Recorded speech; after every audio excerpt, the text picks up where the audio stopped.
প্রিয় ছাত্রছাত্রীরা, আমি একটা ছবি এঁকেছি 7 নম্বর চ্যাপ্টার থেকে। আজকে আমি চেষ্টা করব এই চ্যাপ্টারে পুরো চ্যাপ্টারের সমস্ত শর্ট কোশ্চেনগুলো একবার করে আলোচনা করে দিতে। আমরা একটা ছবি এঁকেছি। প্রথম কোশ্চেন আমরা লিখব। প্রথম কোশ্চেন লেখো, ব্যাঙের অগ্র মস্তিষ্ক কী কী অংশ নিয়ে গঠিত? ব্যাঙের 3টে প্রশ্ন লিখবো, আর কিছু লিখবো না। ব্যাঙের অগ্র মস্তিষ্ক কি কি অংশ নিয়ে গঠিত?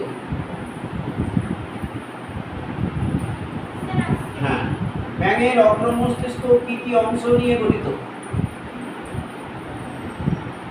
উত্তরটা নিশ্চয়ই দেখেছো। এখানে 3টে অংশ নিয়ে গঠিত। প্রত্যেকে লিখে ফেলো। Olfactory lobe, cerebral hemisphere, diencephalon. তাহলে প্রথম প্রশ্ন হয়েছে। দ্বিতীয় কোশ্চেন, ব্যাঙের ব্যাঙের মধ্য মস্তিষ্ক কি কি অংশ নিয়ে গঠিত? ব্যাঙের মধ্য মস্তিষ্ক কি কি অংশ নিয়ে গঠিত?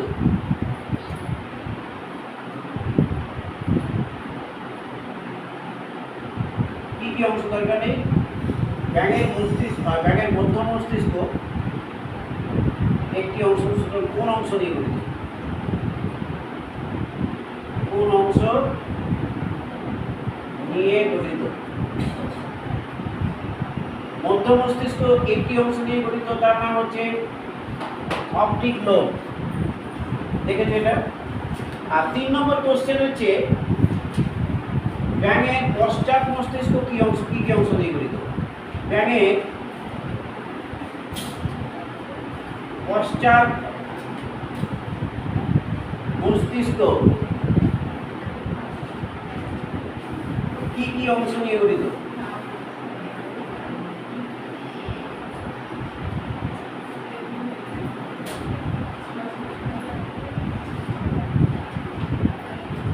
ব্যাঙের পশ্চাৎ মস্তিষ্ক 2টি অংশ নিয়ে গঠিত। কি কি? লঘু মস্তিষ্ক বা সেরিবেলাম আর মেডালা অবলঙ্গাটা, এই 2টি অংশ নিয়ে গঠিত। মেডালা অবলঙ্গাটা মানে কি? একে সুষুম্না শীর্ষক বলে।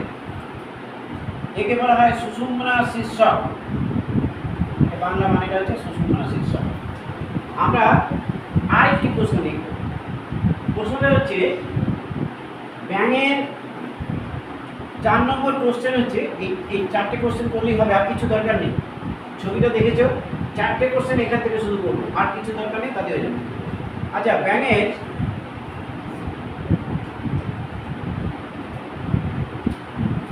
তোমরা জানো যে ব্যাঙের স্নায়ুতন্ত্র কেন্দ্রীয়, প্রান্তীয় এবং স্বয়ংক্রিয়।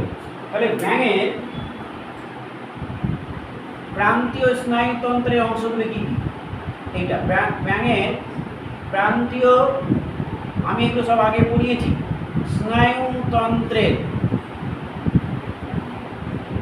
অংশগুলি কি কি? অংশগুলি কি কি? তোমরা মানুষের ক্ষেত্রে জানো যে 2টি অংশ নিয়ে গঠিত।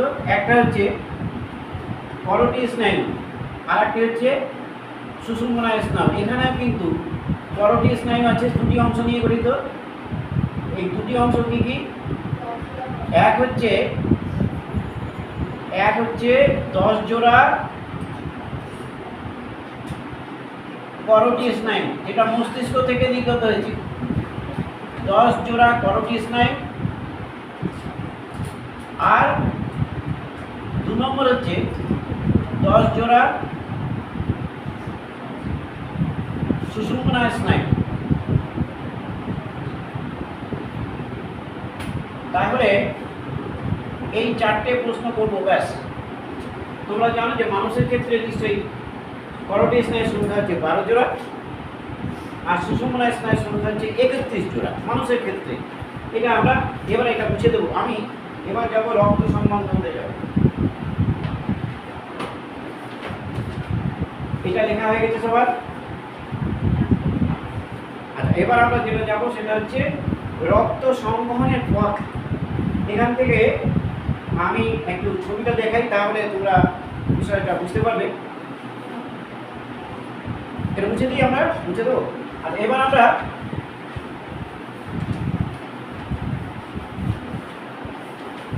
দ্বিতীয় আরেকটা ছবি আঁকছি, দেখো।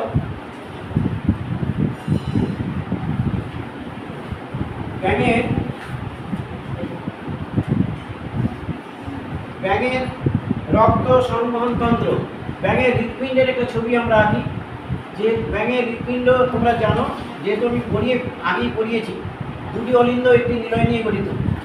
আমি দুটো চিত্র, একটা অঙ্কীয় একটা পৃষ্ঠীয়, দুটো চিত্র আমি আঁকবো।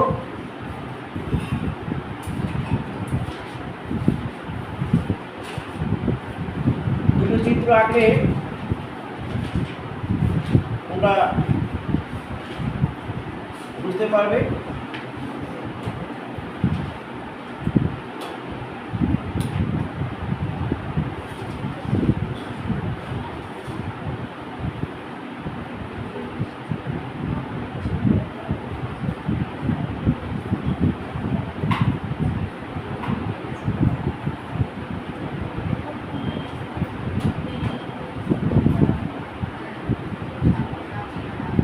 এই একটা চিত্র,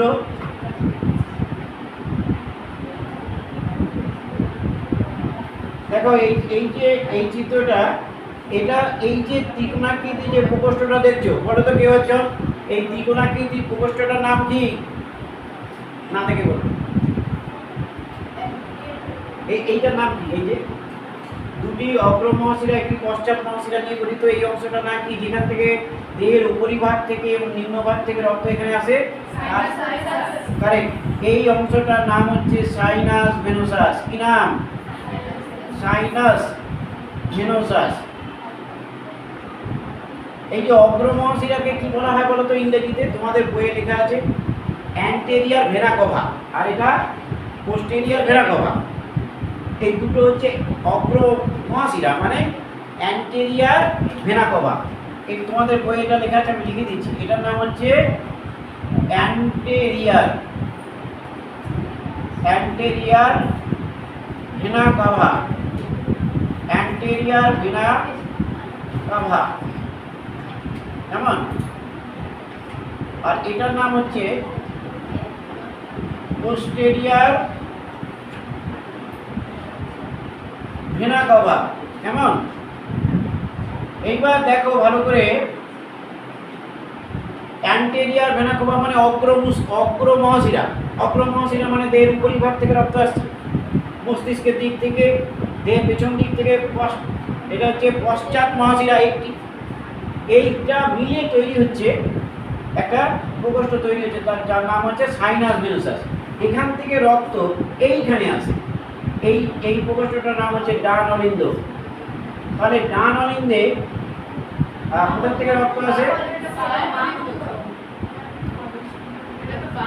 হ্যাঁ, এটা ডান অলিন্দ। আমি এটা হচ্ছে পৃষ্ঠীয় এবং অঙ্কীয় দুটো তল আছে, আমি দেখাচ্ছি সেটা। এবার এটা হচ্ছে বাম অলিন্দ।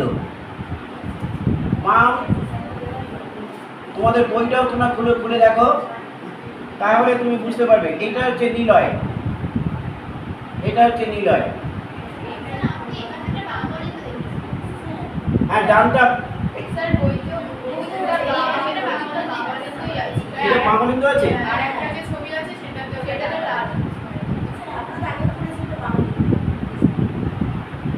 এটাকে বাম অলিন্দ বলেছিলাম। হ্যাঁ হ্যাঁ হ্যাঁ, ঠিক ঠিক ঠিক, এইটাকে একদম একদম এইটাকে বাম অলিন্দ বলেছিলাম। এইটা বাম অলিন্দ। হ্যাঁ, এটা উল্টো হবে না, এটা যেমন ছিল তেমন হবে, তাই তো? এটা হচ্ছে ডান অলিন্দ, ঠিকই বলেছি এটা। হ্যাঁ হ্যাঁ, এইবার যখন আমি এই অঙ্কীয় চিত্রটা উল্টে নেব, তখন আমি এটাকে দেখাতে পারবো। দেখো, এইবার আমরা যে চিত্রটা আঁকবো সেটা হচ্ছে আমরা দেখাতে পারবো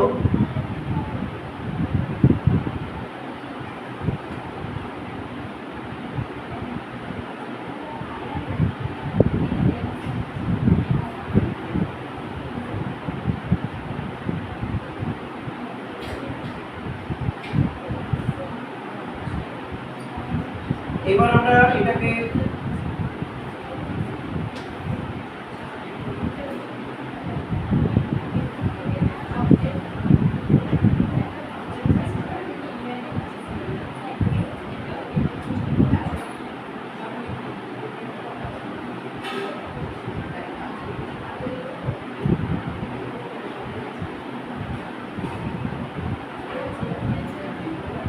এখানে তিনটে কপাটিকা আছে, বলো তো? এই যে তিনটে অর্ধচন্দ্রাকার কপাটিকা আছে, সেমি লুনার কপাটিকা বলে, তাই তো? সেমি লুনার কপাটিকা, এখানে তিনটে কপাটিকা আছে। এবার দেখো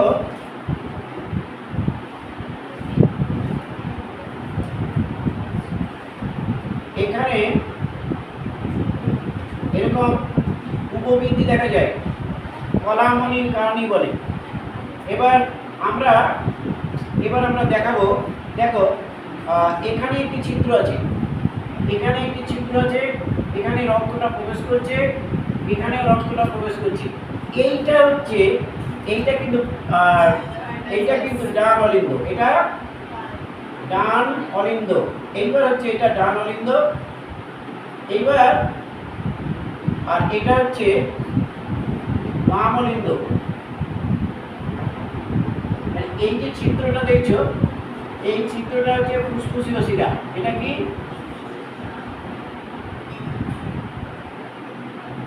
ফুসফুসীয় শিরা। এটা নিশ্চয়ই এই যে প্রকোষ্ঠ, এই প্রকোষ্ঠ থেকে রক্তটা এখানে ঢুকছে, এটা হচ্ছে সাইনাস ভেনোসাস। সাইনাস ভেনোসাস, এইটাকে বলে ট্রাঙ্কাস আর্টেরিওসাস। এটাকে কি বলে? ট্রাঙ্কাস আর্টেরিওসাস। তোমাদের বইয়ে এটা এত কিছু না দিলে যদি এইটাকে বলে তো কোনাস, একদম কোনাসে চলে যাচ্ছে। এটা হচ্ছে কোনাস আর্টেরিওসাস। এটা হচ্ছে নিলয়। এই জায়গাটার নাম কি? এটা হচ্ছে নিলয়। এবার আমি রক্ত সংবহনের পথটা দেখাবো। ব্যাঙের হৃৎপিণ্ডের অন্তর্গঠন, ব্যাঙের হৃৎপিণ্ডের অন্তর্গঠন। এবার আমি যে প্রশ্নগুলো করবো, প্রশ্নগুলো উত্তর লিখো, একটু ভালো করে আমরা লক্ষ্য করি। দেখো এই যে এই প্রকোষ্ঠটার নাম হচ্ছে সাইনাস ভেনোসাস। সাইনাস ভেনোসাস থেকে যে রক্তটা, দূষিত রক্ত কোথায় আসে? এই সাইনাস ভেনোসাস, এই নলটা এখানে আছে, এখান থেকে যাচ্ছে ডান অলিন্দ। তাহলে দূষিত রক্ত কোথায় আসছে? এখানে হচ্ছে দূষিত রক্ত ঢুকলো, এই দূষিত রক্ত ঢুকলো কোথায়? ডান অলিন্দে। বাম অলিন্দে ফুসফুসীয় শিরা দিয়ে নিশ্চয়ই এখান থেকে বিশুদ্ধ রক্ত ঢুকবে। তাহলে এইবারে অলিন্দ দুটো যখন সংকুচিত হবে, এইখান থেকে রক্ত, ডান অলিন্দ বাম অলিন্দ থেকে রক্ত কোথায় আসবে? নিশ্চয়ই তোমরা বুঝতে পারছো, এই দুই প্রকার রক্ত কোথায় চলে আসছে? নিলয় আসছে, অর্থাৎ এখানে সংমিশ্রণ হচ্ছে। এবার নিলয় যখন সংকুচিত হবে, তখন এই রক্তটা কোথায় যাবে? এর মধ্যে যাবে, অর্থাৎ ট্রাঙ্কাস আর্টেরিওসে যাবে, সেখান থেকে কোনাসে যাবে। অর্থাৎ তোমাকে যে প্রশ্নটা করা হয়েছে, প্রশ্নটা হচ্ছে ব্যাঙের রক্ত সংবহনতন্ত্রের সঠিক যে চিত্রটা বা সঠিক যে ধাপটি লেখো। তাহলে একদিকটা আমি বলছি, সাইনাস ভেনোসাস থেকে রক্ত কোথায় আসবে? ডান অলিন্দ থেকে কোথায় যাবে? নিলয়। নিলয় থেকে ট্রাঙ্কাস আর্টেরিওসাস না বলে আমি ডাইরেক্ট কোনাসে যাব, এইটাই বলবো। তাহলে আরেকটা ভাবে, এবার ফুসফুসীয় শিরা দিয়ে রক্ত বাম অলিন্দে, সেখানেও নিলয়, নিলয় থেকে রক্ত সেই কোনাসে। তাহলে দুই দিক থেকেই কোনাসে যাচ্ছে, দুই দিক থেকে কোথায় যাচ্ছে? তাহলে যদি আমি বলি, ডান অলিন্দ থেকে নিলয় আসছে, নিলয় থেকে কোনাস, বাম অলিন্দ থেকে নিলয় আসছে, নিলয় থেকে কোনাস। এবার ডান অলিন্দ রক্ত কোথা থেকে আসছে? ডান অলিন্দ কোথা থেকে রক্ত পায়? Sinus venosus. বাম অলিন্দ কোথা থেকে রক্ত পায়? সেই জন্য এটা অক্সিজেন যুক্ত রক্ত, তাই তো? তাহলে আমার প্রশ্নটা হচ্ছে যে প্রশ্নটা লেখো, ব্যাঙের ব্যাঙের রক্ত সংবহন তন্ত্রের, প্রশ্নটা লেখো, ব্যাঙের রক্ত সংবহন তন্ত্রের তন্ত্রের পর্যায়টি ক্রম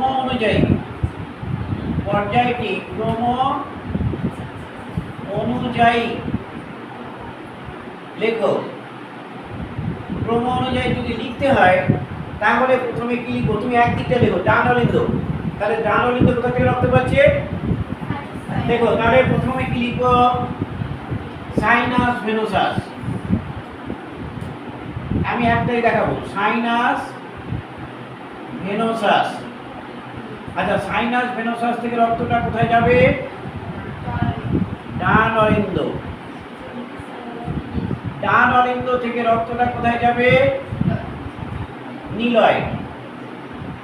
নিলয় থেকে কোথায় যাবে, ট্রাঙ্কাস আর্টেরিয়াস না করে আমি একেবারে ভেনাস আর্টারিওসাস।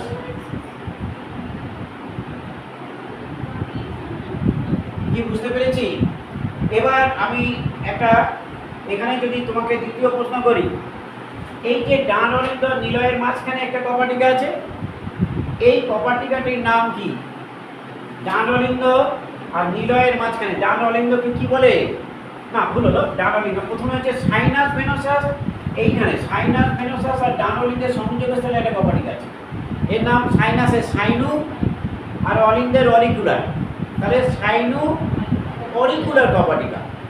দ্বিতীয় প্রশ্ন লেখো, সাইনাস ভেনোসাস এবং ডান অলিন্দের সংযোগস্থলে কপাটিকাটির নাম কি? দ্বিতীয় প্রশ্ন। তিনটে প্রশ্ন লেখাবো এখান থেকে। 2 নম্বর কোশ্চেন লেখো, সাইনাস ভেনোসাস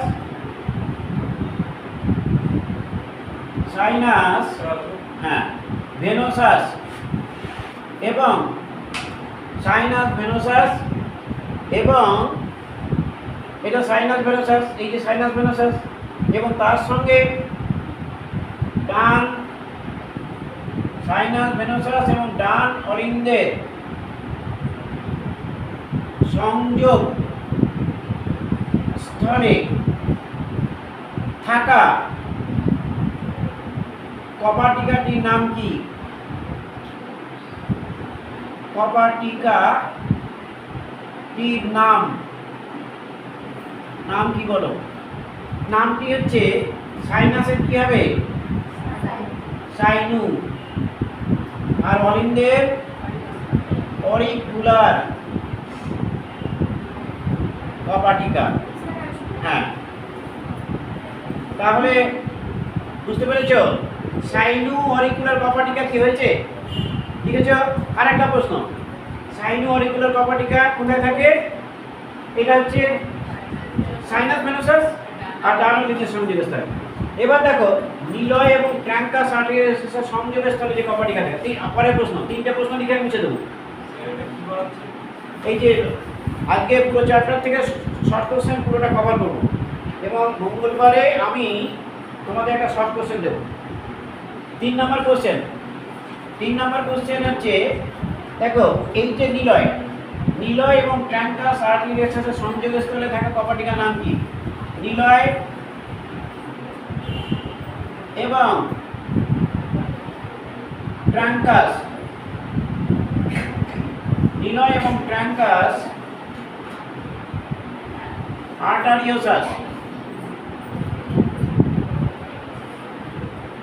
আর্টারিওসাসের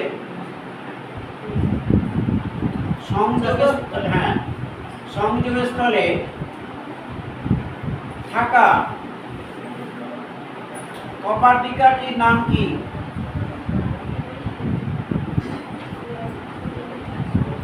আচ্ছা দেখো ছবিটা, দেখো এখানে কটা কপাটিকা আছে, চলে এসো 1 2 3, কটা কপাটিকা আছে? তিনটে আছে না? এই তিনটে কপাটিকা কেমন দেখতে? চাঁদের ন্যায় দেখতে, অর্ধচন্দ্রাকার। একে বলে সেমি লুনার কপাটিকা। একে কি বলে? সেমি লুনার, সেমি লুনার কপাটিকা। আচ্ছা এটা আবার মুছে দেবো আমি।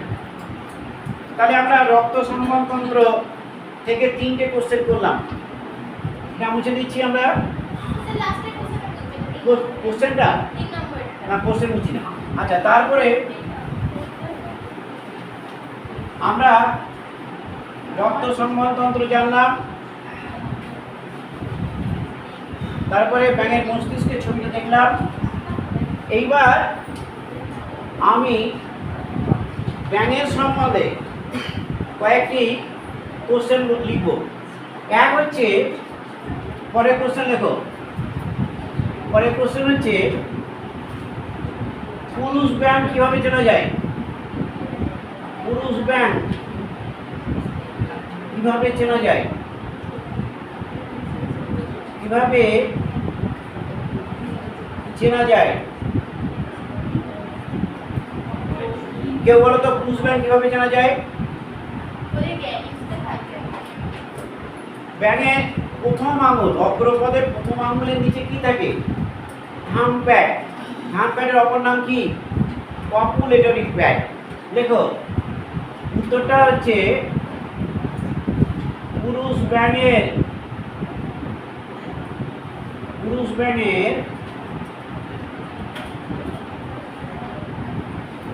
প্রতিটি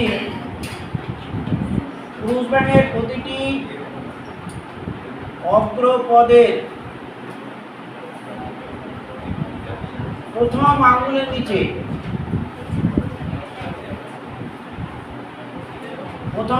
নিচে কি থাকে?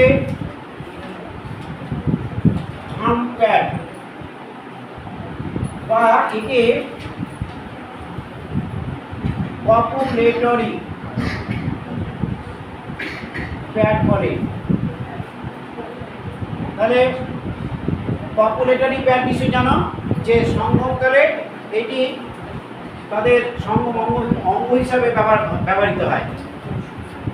এবার ব্যাঙের ক্ষেত্রে আমরা আরও যে শর্ট কোশ্চেন কিছু পড়েছি, যেমন ব্যাঙের শব্দ তরঙ্গ গ্রহণ করার যে বিশেষ অঙ্গ থাকে তার নাম হচ্ছে টিম্প্যানিক পর্দা। ব্যাঙের টিম্প্যানিক পর্দা, এগুলো পড়েছি, এগুলো আমি আলোচনা করছি না, একবার করে ফেলেছি।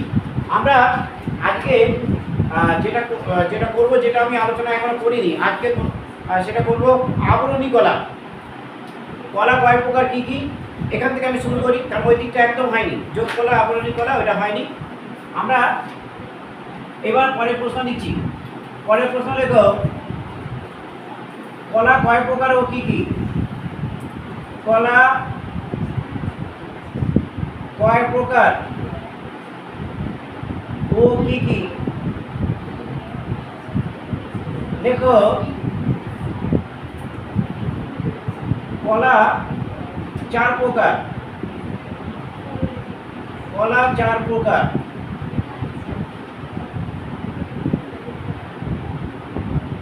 এক হচ্ছে আবরণী কলা, তাড়াতাড়ি লিখবে, আবরণী কলা। 2 হচ্ছে যোগ কলা। 3 হচ্ছে পেশি কলা। 4 হচ্ছে স্নায়ু কলা। তাহলে প্রশ্নটা হচ্ছে কলা কয় প্রকার? 4 প্রকার। আজকে আমরা প্রথমে আবরণী কলা সম্বন্ধে জানব। আবরণী কলা কয় প্রকার এবং কি কি? আবরণী কলা কয় প্রকার ও কি কি? দেখো, আবরণী কলা 4 প্রকার। এই আবরণী কলার ভাগটা হচ্ছে 4 প্রকার। আবরণী কলা 4 প্রকার। যেটুকু দরকার সেটুকু বলবো। যথা, 1 নম্বর হচ্ছে সরল আবরণী কলা। সরল আবরণী কলা। 2 হচ্ছে যৌগিক আবরণী কলা। যৌগিক আবরণী কলা। 3 হচ্ছে গ্রন্থিময় আবরণী কলা। গ্রন্থিময় আবরণী কলা। এবং 5 হচ্ছে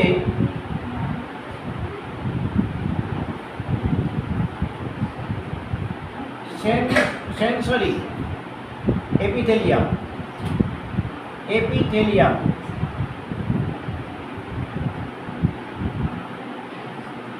এই হচ্ছে 4 প্রকার। আমরা এই সরল আবরণী কলার নাম, তাদের গঠন এবং কোথায় অবস্থান করে দেহের, টোটাল বইয়ে যে প্রশ্নগুলো আছে শুধু সেইটুকু জানবো, একটা ছকের মাধ্যমে লিখবো আমরা। এবার আমরা এই সরল আবরণী কলা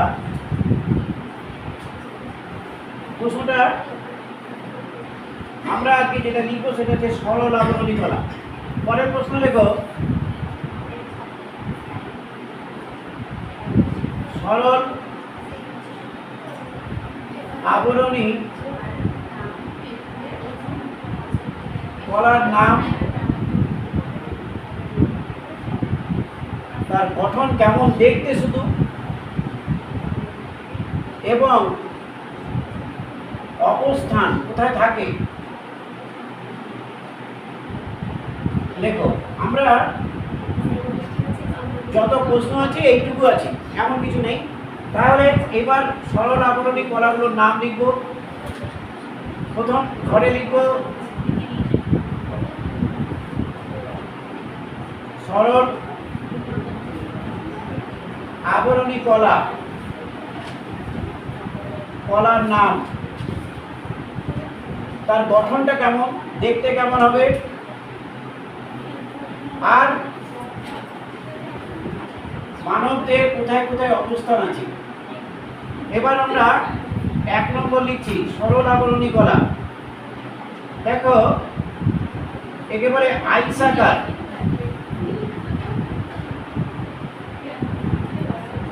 আইসাকার আবরণী কলা।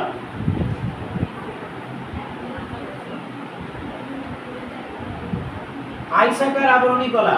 এবার আইসাকার আবরণী কলার গঠনটা কেমন? গঠনটা হচ্ছে আঁশের ন্যায় বা আইসাকার। আইসাকার কোষ দিয়ে গঠিত। দেখো আইসাকার কোষ দিয়ে গঠিত। আইসাকার কোষ দিয়ে গঠিত। এদের কিন্তু আইসাকার কোষ দিয়ে গঠিত।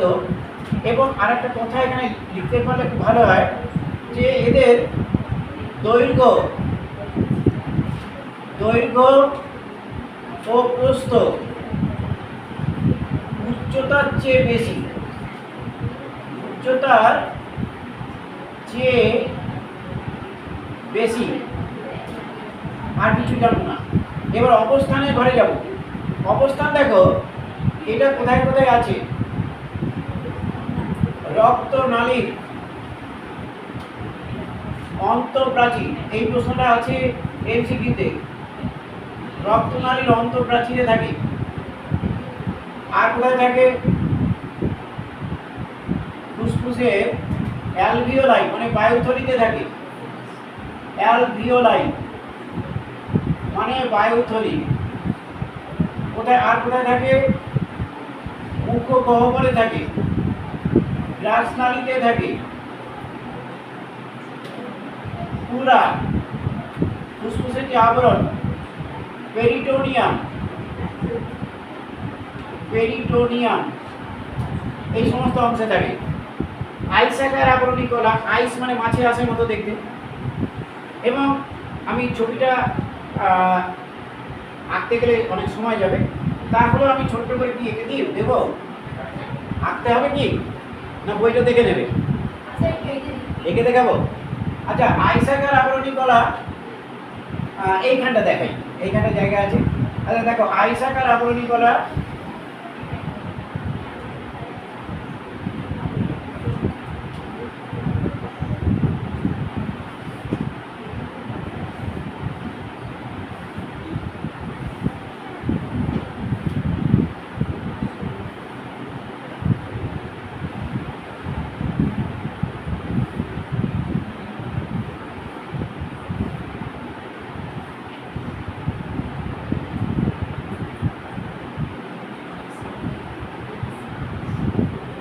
এরকম আইসের মতো দেখতে কোষ কলাগুলো, এর মধ্যে কোষগুলো রয়েছে।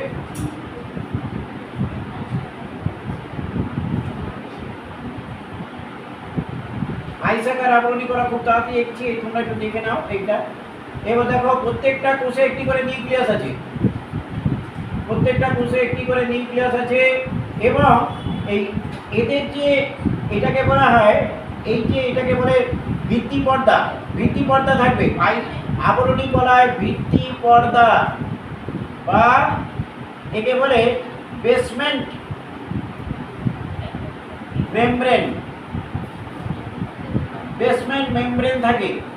আবরণী কলা ভিত্তি পর্দা থাকে, এটা হচ্ছে নিউক্লিয়াস, প্রত্যেকটা কোষে একটি করে নিউক্লিয়াস আছে, নিউক্লিয়াস।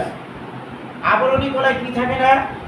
রক্তবাহ থাকে না, এটা মনে রাখবে, রক্তবাহ কিন্তু কোথাও থাকবে না, রক্তবাহ থাকে না, এটা বিশেষ দ্রষ্টব্য।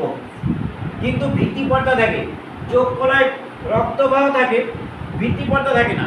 এখানে কিন্তু রক্তবাহ থাকে না, কিন্তু ভিত্তি পর্দা, বেসমেন্ট মেমব্রেন, যার উপরে কোষগুলো আছে।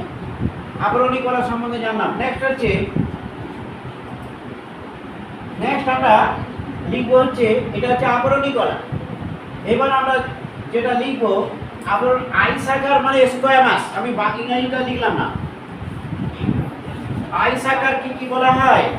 স্কোয়ামাস, স্কোয়ামাস লিখলে আবার সময়, অনেক সময় লাগবে। আবরণী কলাকে বলা হয় আইসাকার মানে squamous, squamous epithelium, epithelium, squamous epithelium মানে আইসাকার আবরণী কলা, আইসাকার আবরণী কলাকে বলে স্কোয়ামাস এপিথেলিয়াম। এবার আমরা লিখবো যেটা, সেটা হচ্ছে ঘনকাকার, ঘনকাকার আবরণী কলা, ঘনকাকার আবরণী কলা। আমি এটা লিখিয়ে দিই, তোমার কিউবয়েডাল, ঘনকাকার মানে কিউবয়েডাল, ঘনকাকার মানে হচ্ছে কিউবয়েডাল এপিথেলিয়াম, এপিথেলিয়াম। ছবিটা আমরা একটু আঁকবো তাহলে।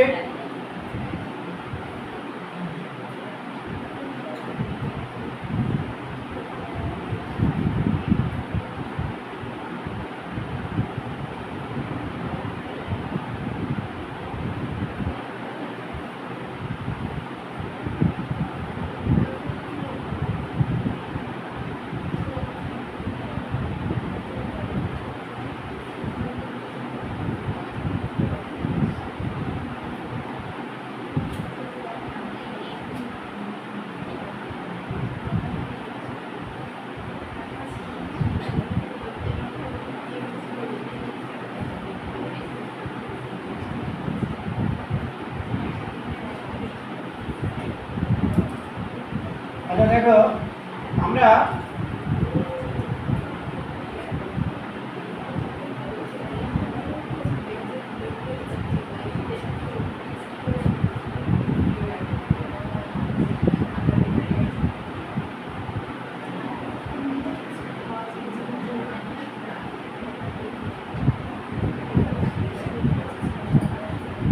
এটা হচ্ছে কিউবয়েডাল। এখানে দেখো কোষগুলো আমরা ঘনকাকার বা কিউবয়েডাল এপিথেলিয়াম, এটার এটা কোথায়, এটার আকারটা দেখো, এটার আকারটা হচ্ছে ঘনকাকার কোষ দিয়ে তৈরি, ঘনকাকার কোষ, ঘনকাকার কোষ দিয়ে তৈরি। এবার ঘনকাকার কোষ দিয়ে গঠিত বা তৈরি এদের কিন্তু কোষগুলি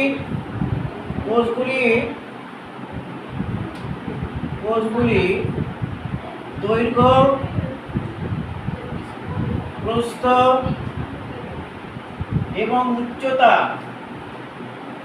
এই তিনটে জিনিস সমান, এই জন্য একে ঘনকাকার বলে। এবার দেখো এখানে কিন্তু নিউক্লিয়াস আছে, এদের ক্ষেত্রেও নিউক্লিয়াস আমি দেখছি। আর কি আছে, এটা দেখো বেসমেন্ট মেমব্রেন অর্থাৎ ভিত্তি পর্দা আছে। সবার ক্ষেত্রেই ভিত্তি পর্দা থাকবে, সবার ক্ষেত্রেই ভিত্তি পর্দা আছে। এবার এইখানে এই ঘনকাকার কোথায় আছে, এটাকে মনে রাখবে বৃক্কীয় নালিকা। এমসিকিউ প্রশ্ন আছে বৃক্কীয় নালিকা। এই বৃক্কীয় নালিকা না দিয়ে তোমাকে এইটা দিতে পারে ইউরিনিফেরাস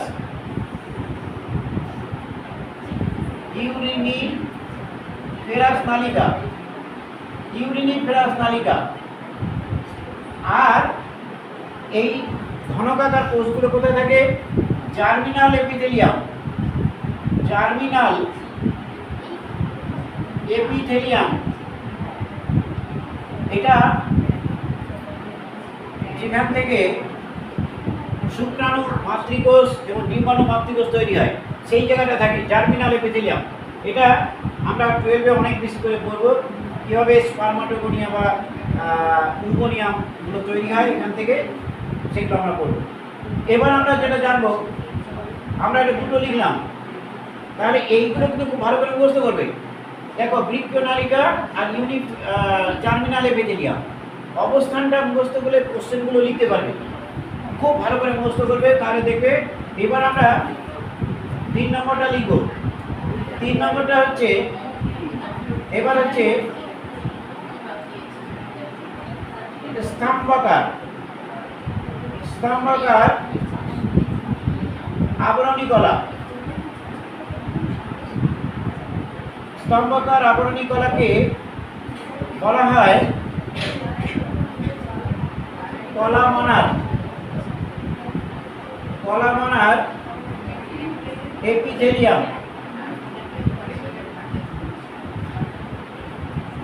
এপিথেলিয়াম। দেখো কলামনার এই কলাটা আমি ছবি এখানে দেখাচ্ছি।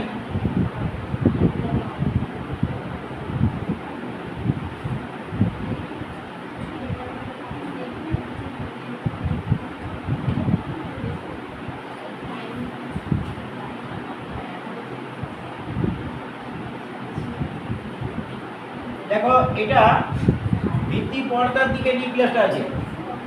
এবার এই স্তম্ভাকার বা কলামনার এদের কোষগুলো কেমন হবে, কোষগুলি কিন্তু স্তম্ভাকার হবে, কোষগুলি স্তম্ভাকার। তার মানে এইগুলো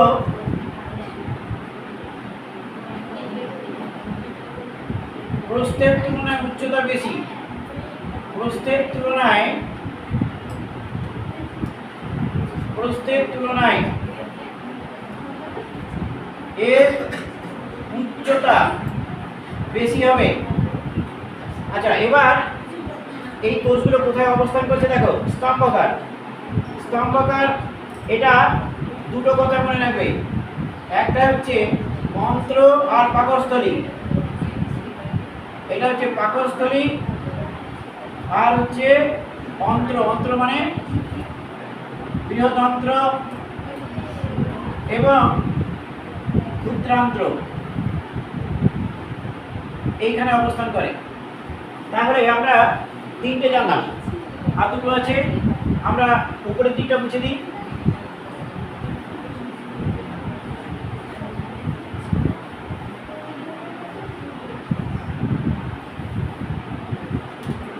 এবার আমরা 3 নম্বর লিখলাম স্তম্ভাকার। মনে রাখবে কোথায় আছে, স্তম্ভাকার হচ্ছে পাকস্থলী আর অন্ত্র।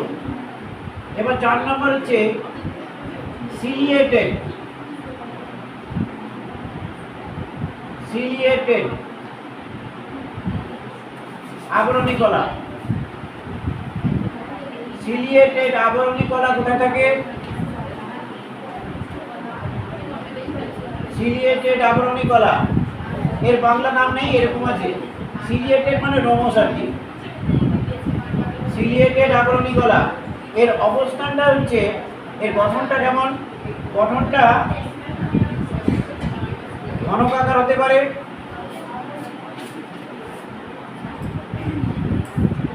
অথবা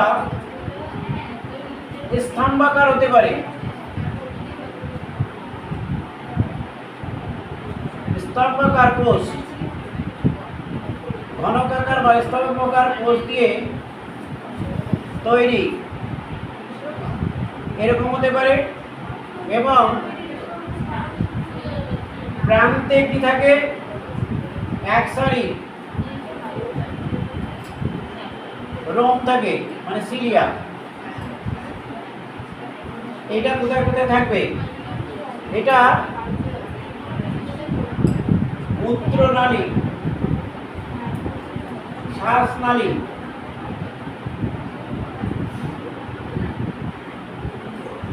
শুক্রনালী, ডিম্বনালী ইত্যাদি অংশে থাকে। তাহলে সিলিয়া সঞ্চালনের মাধ্যমে অনেক কাজ করতে পারে। ডিম্বাণু বা শুক্রাণু সঞ্চালনে সাহায্য করে। নাসিকার মধ্যে থাকতে পারে, কেমন? মূত্রনালীর মধ্যে থাকতে পারে। এইবার আমরা শেষটা লিখব, সেটা হচ্ছে জার্মিনাল এপিথেলিয়াম।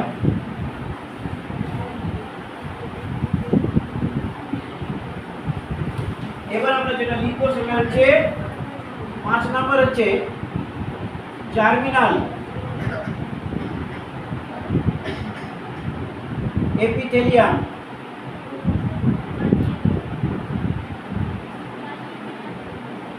জার্মিনাল এপিথেলিয়াম, এই কোষগুলি জার্মিনাল এপিথেলিয়াম, এইগুলো কেমন হবে? দেখো, জার্মিনাল এপিথেলিয়াম, এই কোষগুলি ঘনকাকার হবে, কেবল ঘনকাকার কোষ দিয়ে গঠিত, কোষ দিয়ে এগুলো গঠিত হবে। আর এই যে জার্মিনাল এপিথেলিয়ামের অবস্থানটা কোথায়? এটা হচ্ছে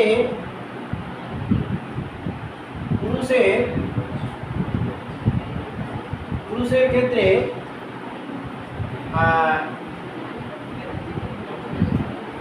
স্পারমাটোগোনিয়াম, পুরুষের স্পারমাটোগোনিয়াম,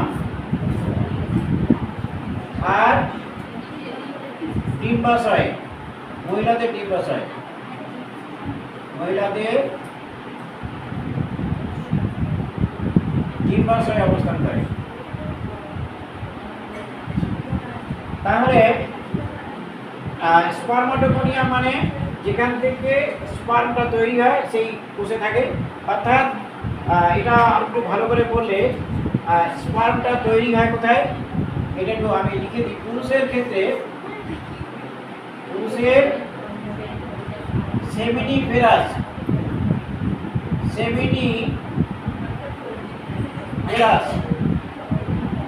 নালিকা, পুরুষের সেমিনিফেরাস নালিকার মধ্যে থাকে। সেই সেমিনিফেরাস নালিকা, এখান থেকে কিন্তু স্পারমাটোগোনিয়া তৈরি হয়, কেমন? আচ্ছা, এইবার আমরা লিখবো যেটা, সেটা হচ্ছে, এটা তো শেষ হয়ে গেল। এবার আমরা লিখবো পরের প্রশ্ন। দেখো, এটা কত নম্বর প্রশ্ন? 4। দেখো, গ্রন্থিময় আবরণী কলা, গ্রন্থিময় আবরণী কলা, গ্রন্থিময় আবরণী কলা প্রকারভেদগুলি লেখো। গ্রন্থিময় আবরণী কলার প্রকারভেদ। দেখো, গ্রন্থিময় আবরণী কলা হচ্ছে 3 প্রকার। গ্রন্থিময় আবরণী কলা 3 প্রকার। এক হচ্ছে বহিঃক্ষরা। বহিঃক্ষরা বহিঃক্ষরা মানে যেখান থেকে কি নিশ্চিত হবে? উৎসেচক। উৎসেচক নিশ্চিত হয়। কেমন? এবার বহিঃক্ষরা গ্রন্থিগুলোর নাম কি? বহিঃক্ষরা গ্রন্থিগুলোর নাম হচ্ছে আমাদের সিবেসিয়াস গ্রন্থি। শিবর নিশ্চিত হয় সিবেসিয়াস গ্রন্থি, ধর্ম গ্রন্থি,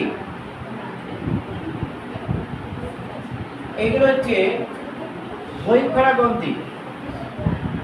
অন্তঃক্ষরা গ্রন্থি কোনটা? অন্তঃক্ষরা গ্রন্থি। অন্তঃক্ষরা গ্রন্থি এখান থেকে হরমোন খরিত হয়,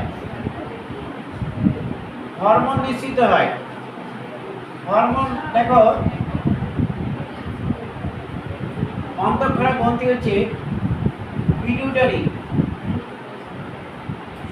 পিটুইটারি, অ্যাড্রিনাল, এইগুলো। মিশ্র গ্রন্থি কোনটা? মিশ্র গ্রন্থি হচ্ছে অগ্নাশয়। মিশ্র গ্রন্থি এখান থেকে কিন্তু এই উৎসেচক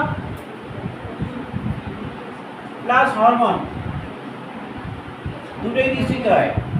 উৎসেচকও নিশ্চিত হবে এবং হরমোন এখান থেকে দুটোই কিন্তু নিশ্চিত হয়। তাকে কি বলা হয়? মিশ্রগ্রন্থি। এবার মিশ্রগ্রন্থির নাম হচ্ছে অগ্নাশয়। মিশ্রগ্রন্থির নাম কি? অগ্নাশয়। শুক্রগ্রন্থি, কারণ হচ্ছে এখান থেকে জনন কোষ মানে শুক্রাণু এবং টেস্টোস্টেরন নামক হরমোন গঠিত হয়।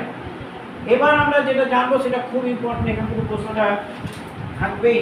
প্রশ্নটা হচ্ছে হরণ অনুযায়ী, হরণের প্রকৃতি অনুযায়ী গ্রন্থিময় আবরণী করা কয় প্রকার? এটা থেকে প্রশ্ন থাকবেই। 5 নম্বর হচ্ছে হরণের প্রকৃতি অনুযায়ী, হরণের প্রকৃতি অনুযায়ী গ্রন্থিময় আবরণী করা কয় প্রকার? গ্রন্থিময় আবরণী কলা হরণের প্রকৃতি অনুযায়ী গ্রন্থিময় আবরণী কলা কয় প্রকার এবং কি কি?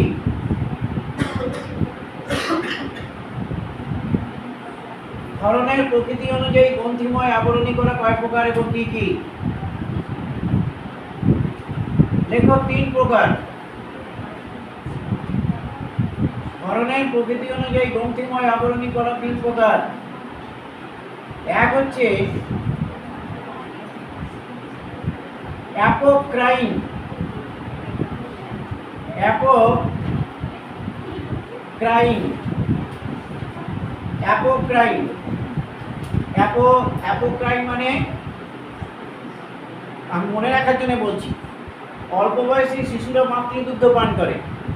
অল্প বয়সী শিশুরা মাতৃদুগ্ধ পান করে, সেটা হচ্ছে অ্যাপোক্রাইন। এবার এই কথাটা কেন বললাম? কারণ অ্যাপোক্রাইন গ্রন্থি মানে কি? মানে হচ্ছে, এই সংজ্ঞাটা একটুখানি লিখে রাখো, লিখতেই হবে।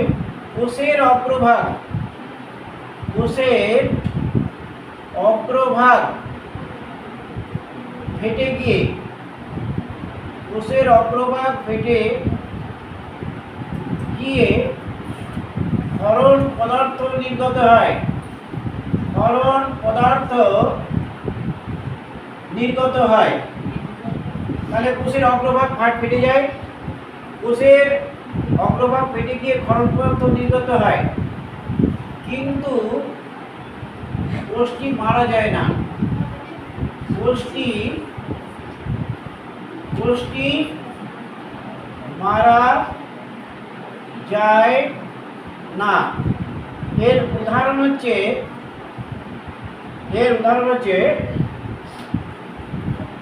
স্তন গ্রন্থি। আর আরেকটা হচ্ছে গবলেট কোষ বা গোবলেট কোষ। কোথাও কোথাও গবলেট দিয়েছে, কোথাও কোথাও গোবলেট দিয়েছে, আমি গোবলেট লিখছি। গোবলেট কোষ, এই গোবলেট কোষটা কোথায় দেখা যায়? এটা হচ্ছে বৃহদন্ত্রে, বৃহদন্ত্রে মিউকাস ক্ষরণ করে। বৃহদন্ত্রে মিউকাস, বৃহদন্ত্রে যে মিউকাস ক্ষরণ করে, এটা হচ্ছে গোবলেট কোষ। তাহলে অ্যাপোক্রাইন মনে রাখার জন্য বললাম, অল্প বয়সী শিশুরা মাতৃদুগ্ধ পান করে। উদাহরণ হচ্ছে স্তনগ্রন্থি এবং অগ্রভাগ ফেটে যায়, ক্ষরণ পদার্থ নির্গত হয়, পুষ্টি মৃত্যু ঘটে না। কেমন? এবার আমরা যেটা লিখব 2 নম্বর, এটা 1 নম্বর লিখলাম অ্যাপোক্রাইন। এবার আমরা গোবলেট কোষ বৃহদন্ত্রে মিউকাস ক্ষরণ করে, মানে বৃহদন্ত্রের মিউকাস ক্ষরণকারী কোষের নাম হচ্ছে গোবলেট। এবার আমরা লিখব হলোক্রাইন। হলোক্রাইন, এইটা কি? হলোক্রাইন। হলোক্রাইন দেখো, হলোক্রাইন মানে সম্পূর্ণ পদার্থ বেরিয়ে আসবে এবং কোষটা মারা যাবে। হলো মানে ফাঁকা হয়ে যাবে, এরকম হবে অবস্থাটা। অর্থাৎ ক্ষরণ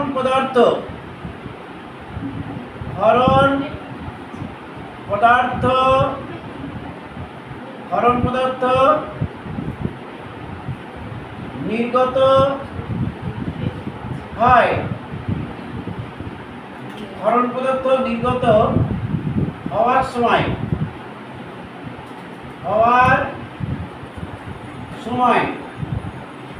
কোষটি ফেটে যায় এবং মারা যায়। তাহলে ক্ষরণ পদার্থ নির্গত হওয়ার সময় কোষটি কি হবে? ফেটে যাবে এবং মারা যাবে। উদাহরণ হচ্ছে একটাই আছে, সিবেসিয়াস গ্রন্থি। এটা মনে রাখবেন, সিবেসিয়াস গ্রন্থি। আমাদের ত্বকে থাকে সিবাম নিঃসৃত হয়, তেল তৈলাক্ত পদার্থ নিঃসৃত হয়, সিবেসিয়াস গ্রন্থি। 3টে আছে। আরেকটা কি? মেরোক্রাইন। আরেকটা হচ্ছে মেরোক্রাইন। তাহলে ক্ষরণের প্রকৃতি অনুযায়ী 3 ভাগে ভাগ করা হয়েছে: অ্যাপোক্রাইন, হলোক্রাইন, মেরোক্রাইন। মেরোক্রাইন মানে কি? মেরোক্রাইন এটা একটু মনে রাখার জন্য বলি, আমরা একটা উৎসেচকের নাম মনে রাখবো, তার নাম হচ্ছে, তোমরা 9-এ পড়েছো সেটা হচ্ছে মল্টোজ পড়েছো। মল্টোজ মানে হচ্ছে মেরোক্রাইন। এই আমরা একটু লিখে দিই সংজ্ঞাটা। মেরোক্রাইন মানে কি? মেরোক্রাইন মানে হচ্ছে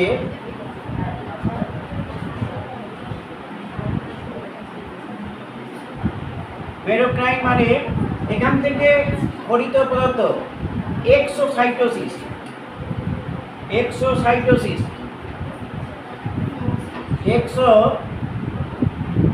এই কথাটা লেখা একটু, এক্সোসাইটোসিস।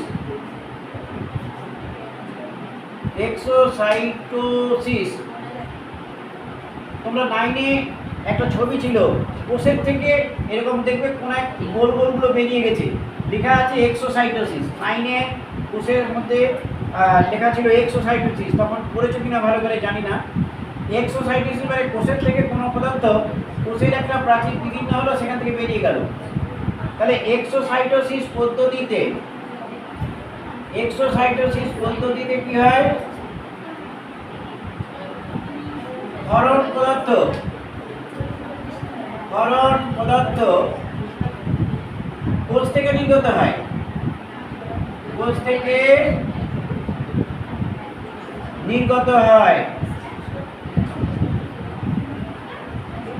কিন্তু কোষটির ক্ষতি হয়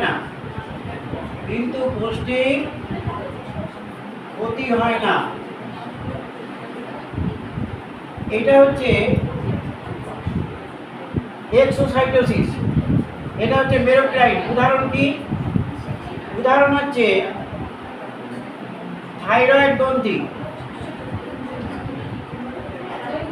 থাইরয়েড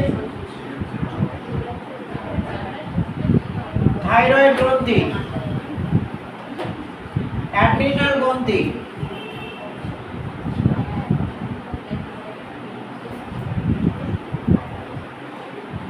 থাইরয়েড গ্রন্থি, লালা গ্রন্থি।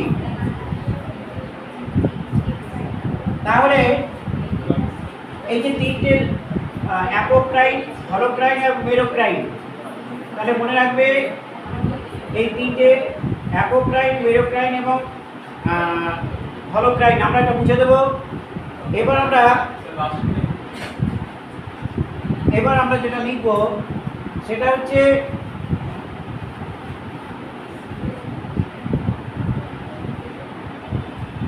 আচ্ছা, ব্যাঙের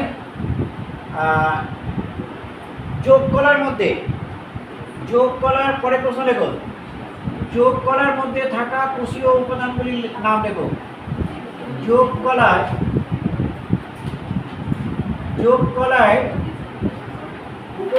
যোগ কলার ধাত্রে, যোগ কলার ধাত্রে কি কি কোষীয় উপাদান থাকে, কি কি কোষ থাকে, কি কি কোষ থাকে লেখো, কি কি কোষ থাকে, কি কি কোষ থাকে। দেখো কোষ চার প্রকার কোষ থাকে, তাদের কাজগুলো আমরা লিখব। যোগ কলার ধাত্রে কি কি কোষ থাকে? 1 নম্বর লেখো, কোষের নাম।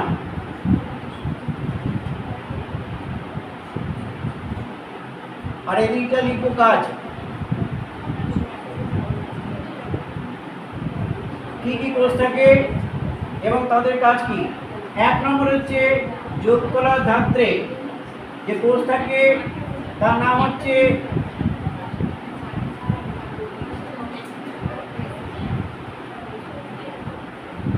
ফ্যাট কোষ। ফ্যাট কোষ থাকে।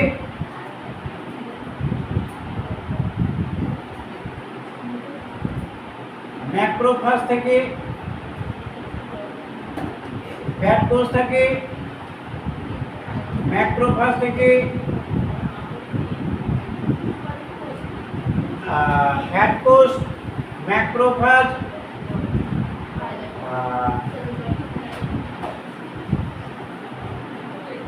ফ্যাট কোষ আছে, ম্যাক্রোফাজ আছে।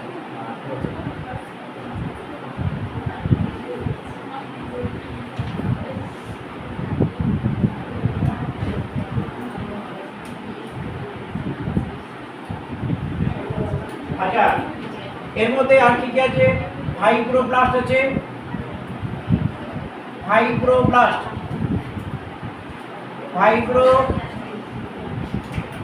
আছে,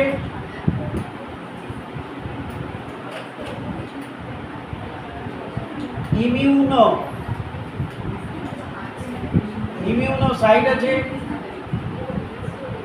ফ্যাট কোষ, ম্যাক্রোফাজ, ইমিউনোসাইট এবং আরেকটা আছে মাস্ট কোষ আছে, মাস্ট কোষ। তাহলে এদের কাজগুলো আমরা লিখব। দেখো ফ্যাট কোষ আছে, ম্যাক্রোফাজ আছে, ফাইব্রোব্লাস্ট আছে, ইমিউনোসাইট আছে আর মাস্ট কোষ আছে। এবার দেখো ফ্যাট কোষ কি করে? ফ্যাট সঞ্চয় করে। কোথায়? দেখো ভ্যাকুওলে ফ্যাট সঞ্চয়, ভ্যাকুওলে ফ্যাট সঞ্চয় করে। নেক্সট হচ্ছে ম্যাক্রোফাজ, ফ্যাগোসাইটোসিস পদ্ধতিতে জীবাণু ধ্বংস করে। ফ্যাগোসাইটোসিস পদ্ধতিতে জীবাণু ধ্বংস। পদ্ধতিতে জীবাণু ধ্বংস করে। ফাইব্রোব্লাস্ট ফাইবার গঠন করে।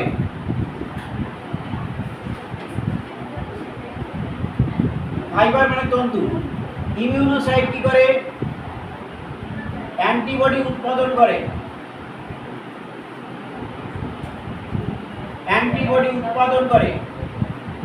মাস্টকোষ কি করে? হেপারিন এবং হিস্টামিন ক্ষরণ করে।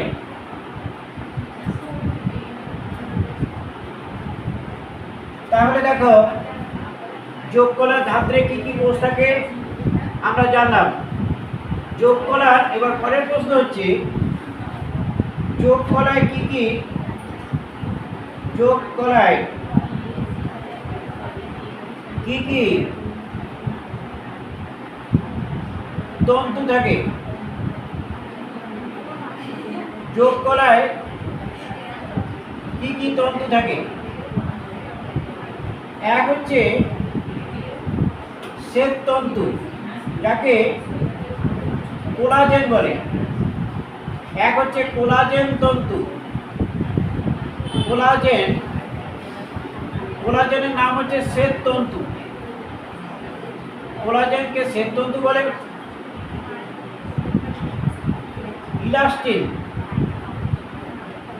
ইলাস্টিনকে পিত্ততন্তু বলে। এবং 3 নম্বর হচ্ছে জালিকাকার তন্তু।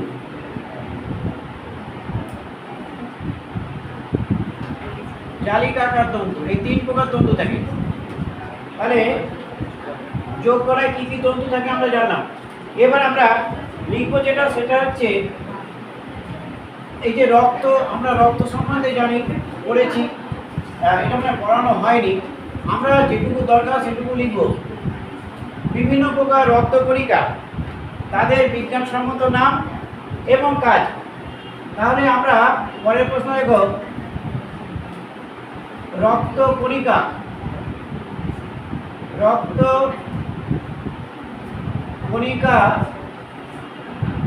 নাম, তাদের বিজ্ঞানসম্মত নামটা লিখব এবং তাদের উৎপত্তি। রক্তকণিকার নাম, তারপরে বিজ্ঞানসম্মত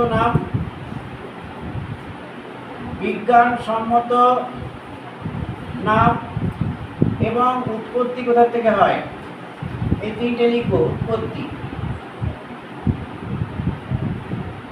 প্রথমে আমরা রক্তকণিকার নাম, একটা প্রথম ঘরে রক্তকণিকার নাম লিখব। রক্তকণিকার নাম, তারপরে বিজ্ঞানসম্মত নাম,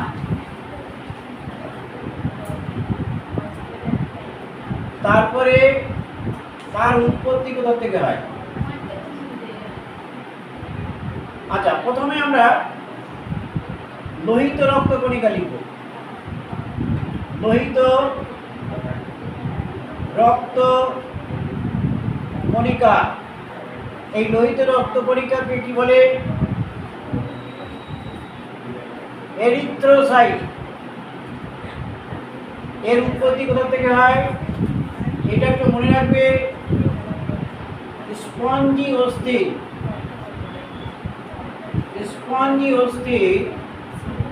অস্থি মজ্জা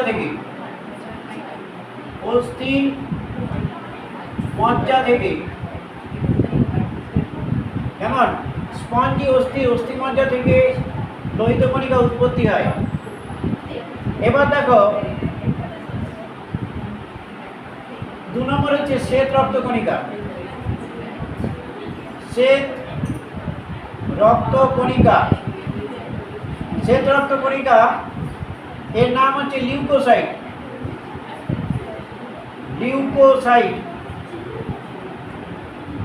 এটা লসিকা থেকে উৎপন্ন হয়।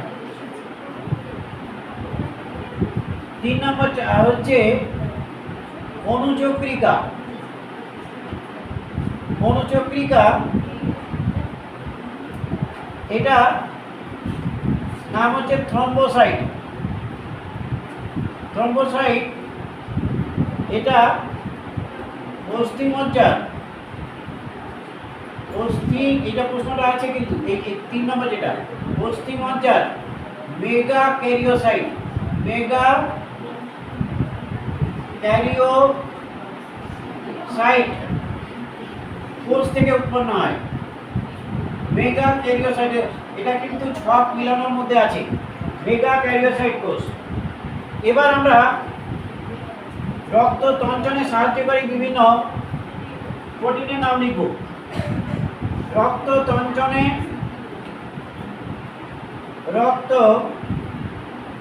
তঞ্চনে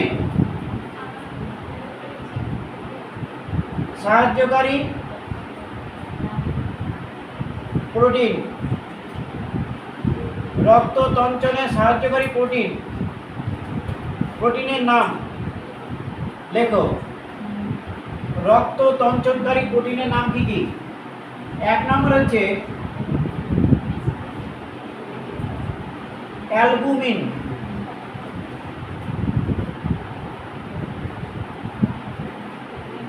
অ্যালবুমিন। 2 নম্বর হচ্ছে এটা হচ্ছে সবচেয়ে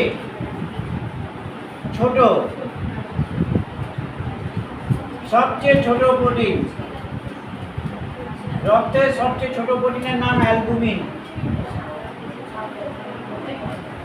গ্লোবিউলিন, গ্লোবিউলিন এগুলো কিন্তু যকৃতে উৎপন্ন হয়, যকৃতে উৎপন্ন হয়, এই সব করে কিন্তু যকৃতে উৎপন্ন হয়। 3 নম্বর হচ্ছে প্রথমবিন,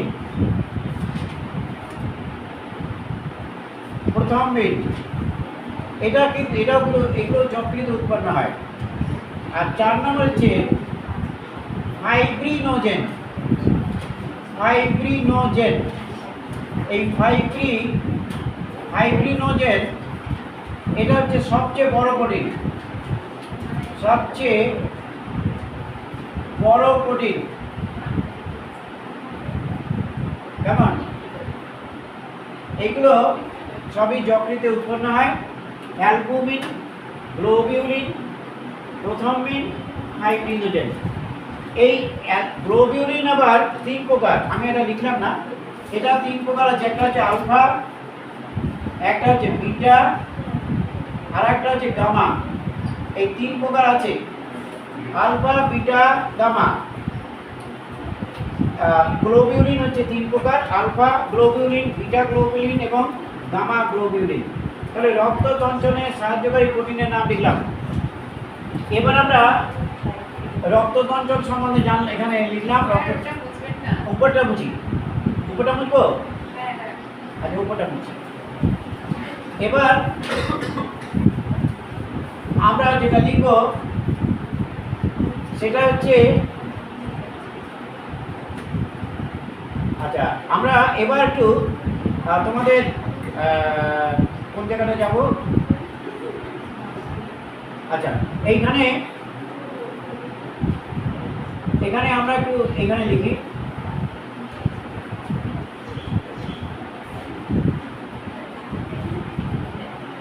কঙ্কাল কলা। এইখানে যেতেই হবে, এখানে অনেক প্রশ্ন আছে, এখানে একবার রিভাইজ দিই আমরা। কঙ্কাল কলা কয় প্রকার? কঙ্কাল কলা কয় প্রকার এবং কি কি? কঙ্কাল কলা কয় প্রকার এবং কি কি? কঙ্কাল মানে আমাদের দেহের এই যে কাঠামো গঠন করেছে, এটা যে কঙ্কাল কি কি দিয়ে তৈরি হয়েছে? কঙ্কাল কলা হচ্ছে 2 প্রকার, কঙ্কাল কলা 2 প্রকার। তাহলে কঙ্কাল কলা কয় প্রকার? 2 প্রকার, যথা এক হচ্ছে অস্থি এবং তরুণাস্থি, এইগুলো দিয়ে আমাদের দেহটা তৈরি হয়েছে। পরের প্রশ্ন লেখো অস্থি, আমি তরুণাস্থিটা লিখি। তরুণাস্থি, তরুণাস্থি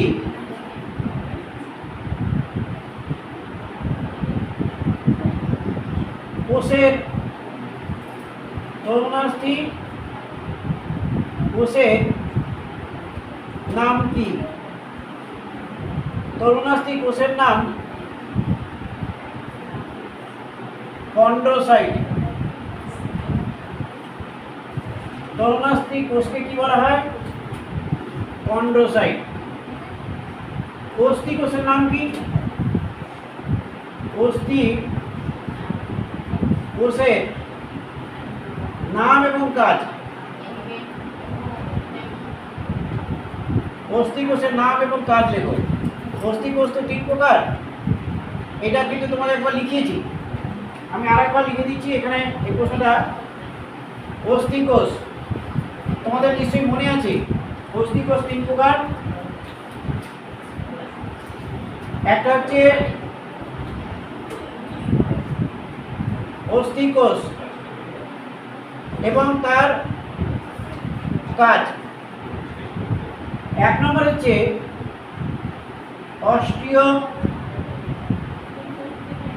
অস্টিওক্লাস্ট। বলো তো অস্টিওক্লাস্ট কি করে?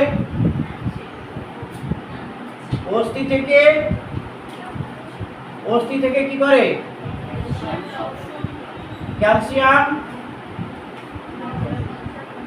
ক্যালসিয়াম লবণ শোষণ করে নেয়। আচ্ছা,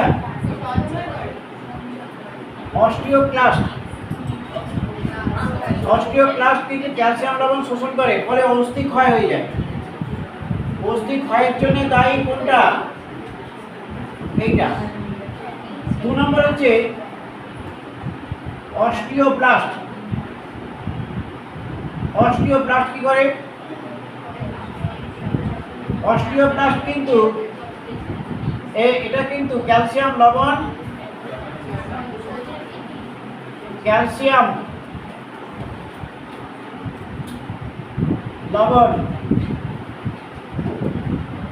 ঘটিত লবণ সঞ্চয় করে এবং একে কি বলা হয়? অ্যাসিফিকেশন বলে।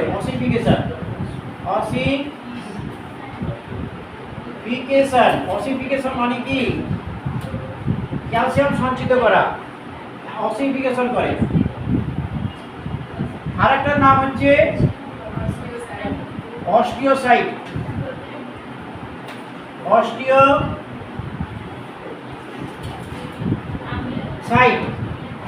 অস্টিওসাইটটা কি করে? ধাত্র সংশ্লেষণ। কি করে? ধাত্র, এটা আসবে মানে তোমরা পড়বে। আচ্ছা, এবার আমরা এই যে আমরা একটা দেখাবো অস্থি কয় প্রকার। অস্থি কয় প্রকার ও কি কি? বলো, অস্থি কয় প্রকার এবং কি কি? 2 প্রকার। অস্থি কয় প্রকার? 2 প্রকার। 1 কম্প্যাক্ট অস্থি। এক হচ্ছে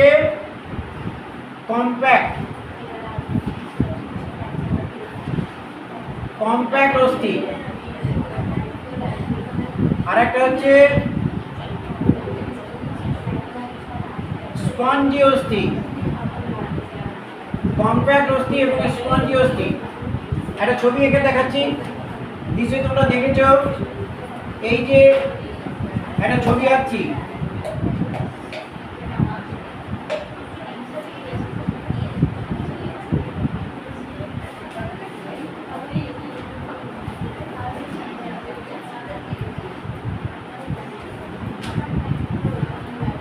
এর ভেতরে যে অংশটা আছে এটা হচ্ছে স্পঞ্জি অস্থি, এখানে আছে স্পঞ্জি অস্থি, আর এটা হচ্ছে এটা কি, এটা হচ্ছে কম্প্যাক্ট অস্থি, কম্প্যাক্ট। তাহলে তোমাকে যদি প্রশ্ন করে স্পঞ্জি অস্থি কোথা থাকে, কম্প্যাক্ট অস্থির ভেতরে থাকে। কম্প্যাক্ট অস্থির ভেতরে কি আছে, স্পঞ্জি অস্থি আছে। এবার এই অস্থির আবরণীর নাম কি, অস্থির আবরণীর নাম বলো। অস্টিও, অস্টিও না, পেরিঅস্টিয়াম। পেরিঅস্টিয়াম হচ্ছে অস্থির আবরণ। অস্থির আবরণীর নাম কি, এটা হচ্ছে অস্থির আবরণী পেরিঅস্টিয়াম, তাই তো? পেরিঅস্টিয়াম হচ্ছে অস্থির আবরণী। এইবার দেখো এইখানে একটা কার্টিলেজ আছে, একে কি বলা হয়, আর্টিকুলার, আর্টিকুলার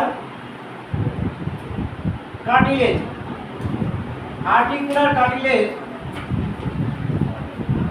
এটা কিন্তু এই যে এটাকে ক্ষয়, এর যে ক্ষয় এবং ভার বহন করে, ভার বহন, আর্টিকুলার কার্টিলেজ অর্থাৎ এটা তন্তুময় কার্টিলেজ। তাহলে এটা একটা দীর্ঘাস্থি,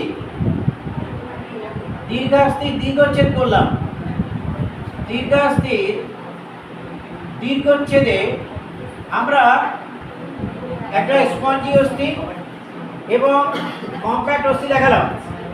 আমরা যেটা দেখাবো বলতো, অস্থিতে, অস্থির একটা বিশেষ বৈশিষ্ট্য বলো, দেখি কি মনে আছে।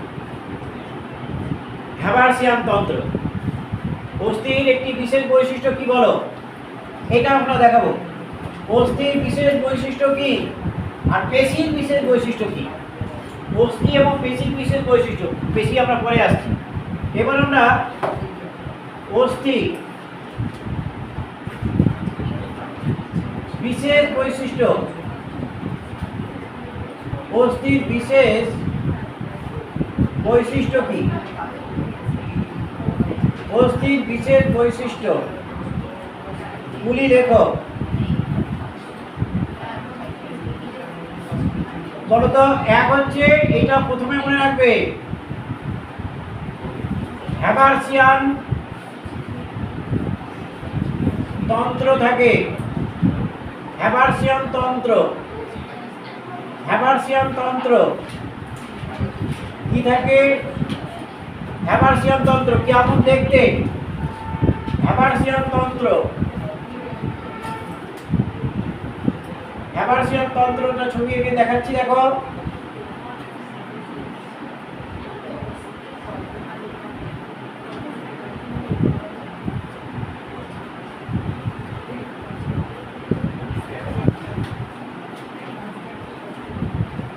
এই যে হ্যাবার্সিয়ান তন্ত্র, এটা হচ্ছে হ্যাবার্সিয়ান নালী, হ্যাবার্সিয়ান নালী। তাহলে হ্যাবার্সিয়ান তন্ত্র থাকে অস্থিতে, কিন্তু পেশিতে থাকে মায়োফাইব্রিল। মনে রাখবে দুটোর মধ্যে পার্থক্য আছে। আমি হ্যাবার্সিয়ান তন্ত্র দেখাচ্ছি, হ্যাবার্সিয়ান নালী, এই নালীটাকে বলে ভল্কম্যানের নালী, ভল্কম্যানের নালী। এবার এখানে যে ধাত্রগুলো জমা হয়েছে, এই যে ধাত্রগুলো জমা হয়ে এরকম হয়েছে গঠনটা, এরকে বলে ল্যামেলা। স্তরীভূত এই ধাত্র, ধাত্রের স্তরীভূত, ধাত্রের স্তরীভূতকরণের ফলে, ধাত্রের স্তরীভূতকরণের ফলে যে গঠনটা তৈরি হয় তার নাম হচ্ছে ল্যামেলা। এরকম অসংখ্য ল্যামেলা আছে এর ভেতরে।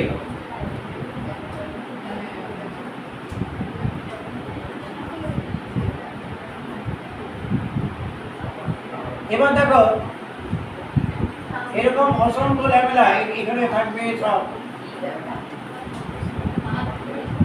আচ্ছা ল্যামেলা, এই যে ল্যামেলার ভেতরে গহ্বর আছে, ল্যামেলার ভেতরে গহ্বরকে কি বলে? ল্যাকুনা। ল্যামেলার গহ্বর লেখো, ল্যামেলার ল্যাকুনা থাকে। আর এই যে দেখো এই যে নালীগুলো বেরিয়েছে একে বলে ক্যানালিকুলি। কি বলা হয়? ক্যানালিকুলি। আমি তোমাকে এটা লিখে দিচ্ছি, এটা হচ্ছে হ্যাবার্সিয়ান তন্ত্র।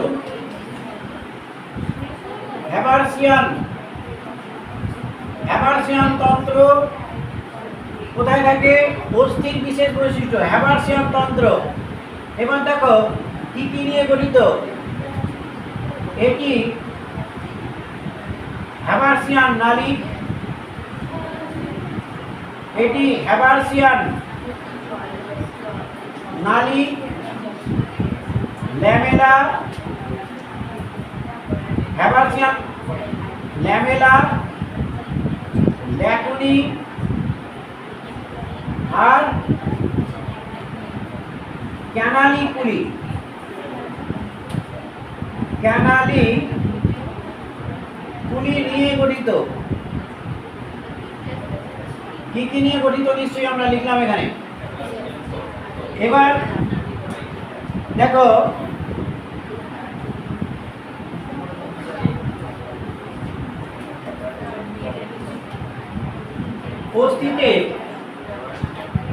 অস্থিতে কি বেশি থাকবে? অস্থি শক্ত হয় কেন বলো? অস্থি খুব শক্ত হয় কেন? কি থাকে? আচ্ছা অস্থিতে ক্যালসিয়াম অস্থিতে কি থাকে? অস্থিতে ক্যালসিয়ামের পরিমাণ বেশি থাকে।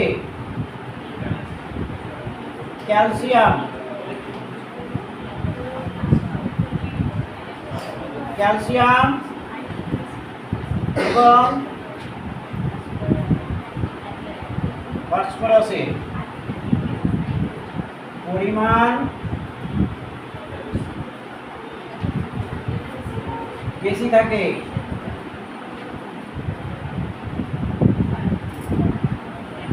এতে কিন্তু রক্তবাহ থাকে।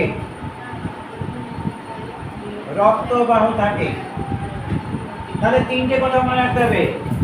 হ্যাবার্সিয়ান তন্ত্র আছে, ক্যালসিয়াম ফসফরাসের পরিমাণ বেশি থাকে, রক্তবাহ থাকে। তাহলে অস্থি এই হ্যাবার্সিয়ান তন্ত্রটা আমরা জানলাম। এবার আমরা তরুণাস্থি সম্বন্ধে একটু জানবো। আচ্ছা তরুণাস্থি দেখো, তরুণাস্থি কয় প্রকার? তরুণাস্থি কয় প্রকার এবং কি কি? তরুণাস্থি কয় প্রকার এবং কি কি? আচ্ছা তরুণাস্থি 4 প্রকার। তরুণাস্থি কয় প্রকার? 4 প্রকার। যথা এক হচ্ছে হায়ালিন তরুণাস্থি। ওই দিক থেকে আসছে না?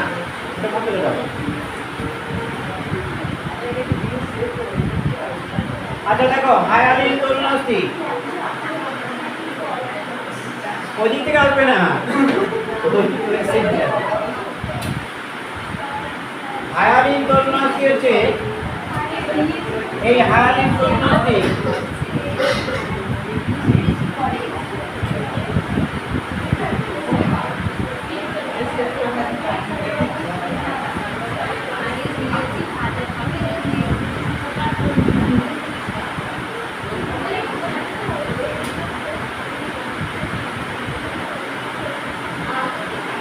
তোমাকে প্রশ্ন করতে পারে কোন তরুণাস্থি অস্থিতে পরিণত হয়? কোন তরুণাস্থি অস্থিতে পরিণত হয়? হায়ালিন তরুণাস্থি কিন্তু অস্তিতে পরিণত হয়। 2 হচ্ছে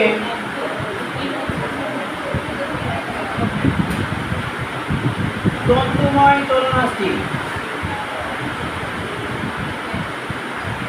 বা ফাইব্রাস কার্টিলেজ। ফাইব্রাস কার্টিলেজ সবচেয়ে শক্ত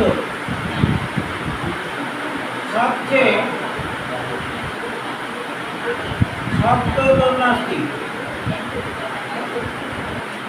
সবচেয়ে শক্ত তরুণাস্থি নাম কি?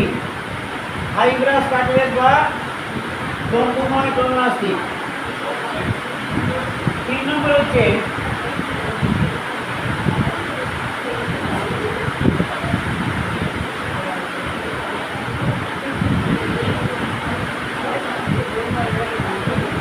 কোষীয় তরুণাস্থি। আর 4 নম্বর হচ্ছে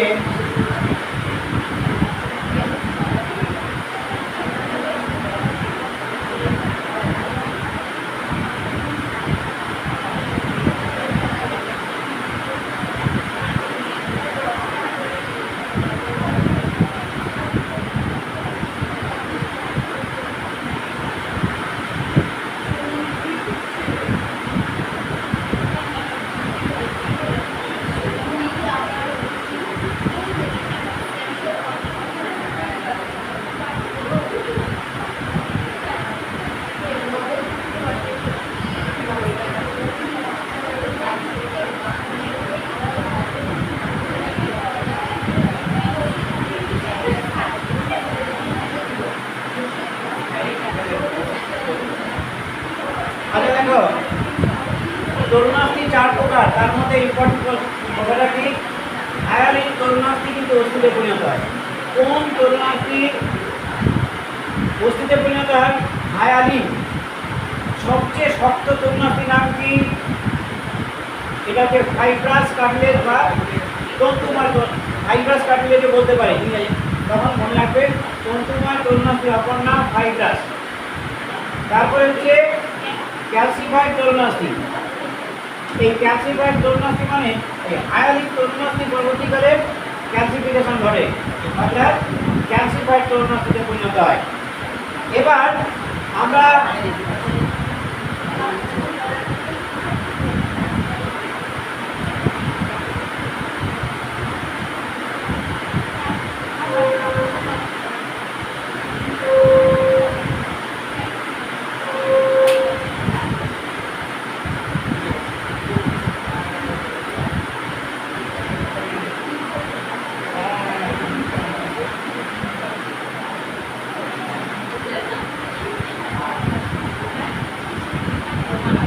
তরুণাস্থি আবরণীর নাম কি?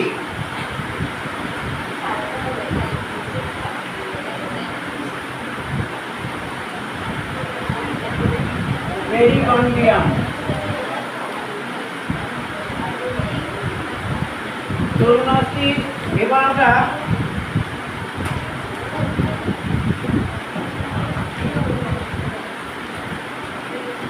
পরের প্রশ্ন দেখো, পেশিকলা।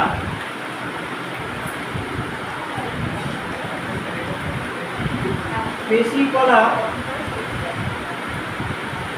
কয় প্রকার ও কি কি?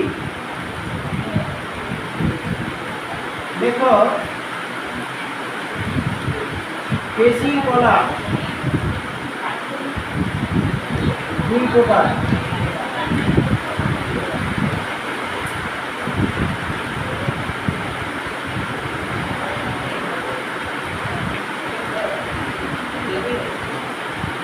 পেশিকলা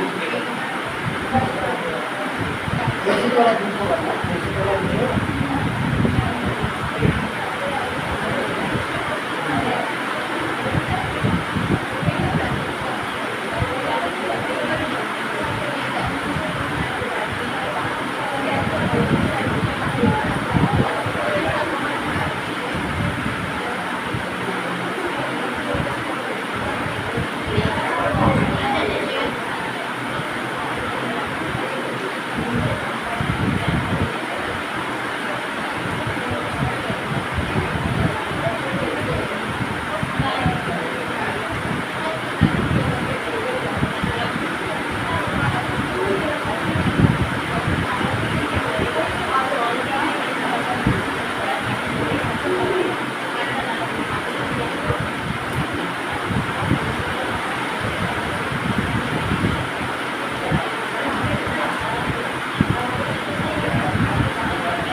তিন প্রকার, এক হচ্ছে ঐচ্ছিক পেশি বা সরেক পেশি বা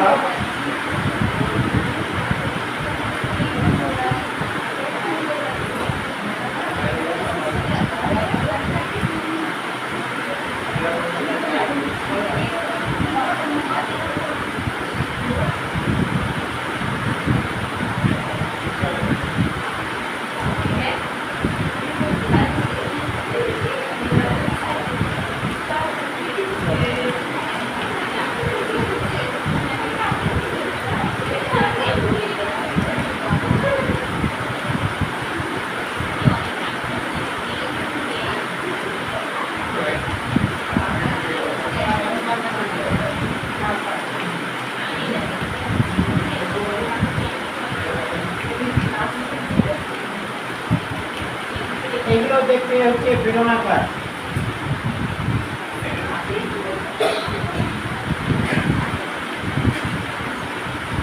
এটা হচ্ছে সহায়ক পেশি বা অবস্থি পেশি, বেলনাকার।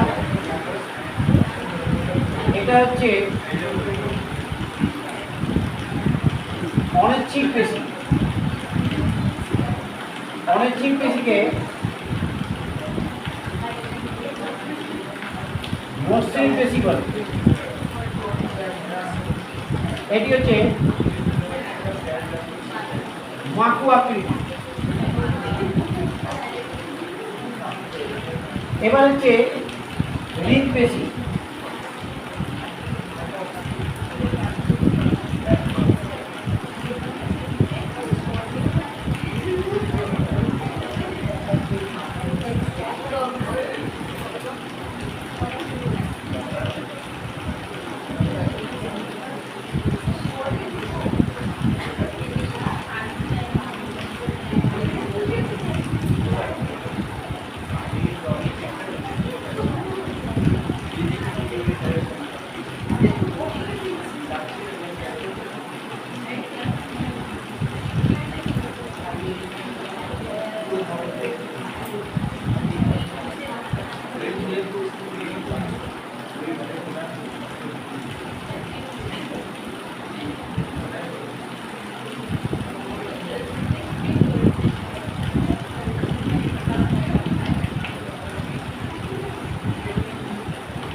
এই পেশিটা হচ্ছে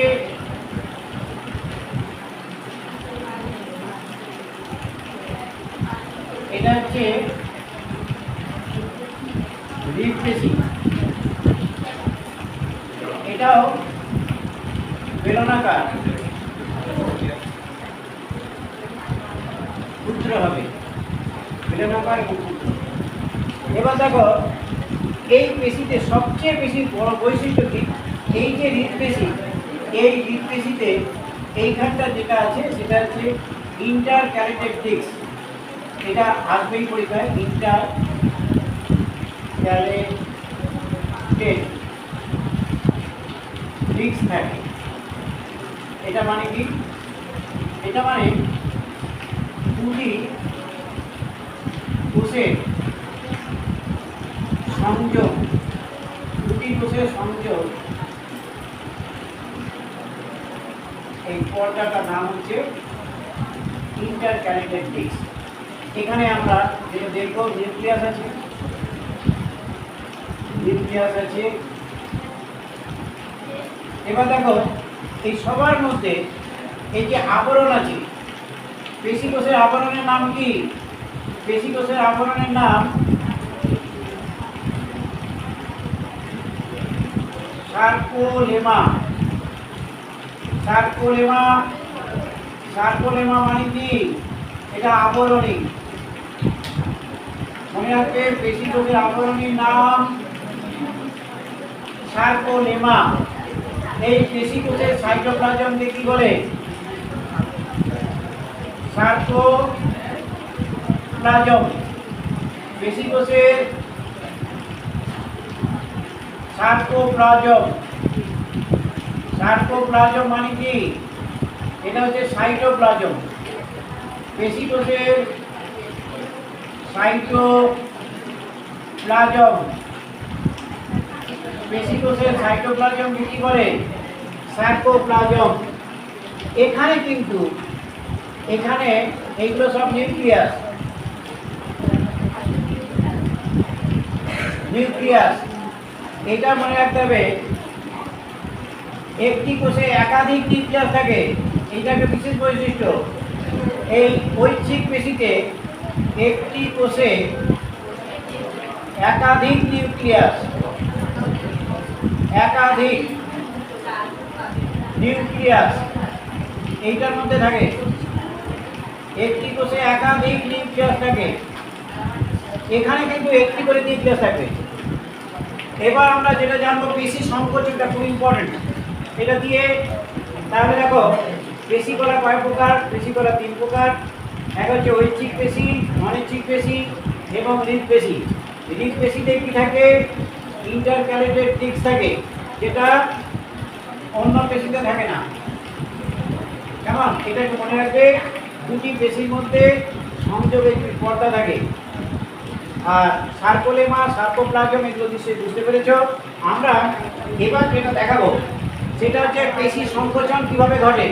এই যে আমরা যে পেশিটা সংকোচন করছি, এই পেশিটা কিভাবে সংকোচিত হচ্ছে সেইটা আমরা একবার দেখবো। খুব ভালো করে লক্ষ্য করো, এখান থেকে কিন্তু প্রশ্ন থাকবেই। বুঝবো কি? বুঝতে দেবো? আচ্ছা, এবার আমরা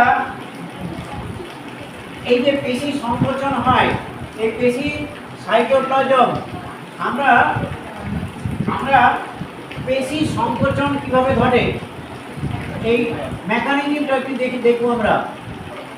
পেশি সংকোচন কিভাবে ঘটে?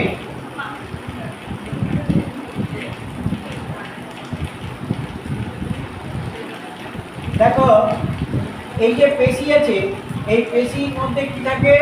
মায়োফাইব্রিল থাকে। পেশির মধ্যে আর নিচে আছে, আমি এখানে কিছু লিখবো।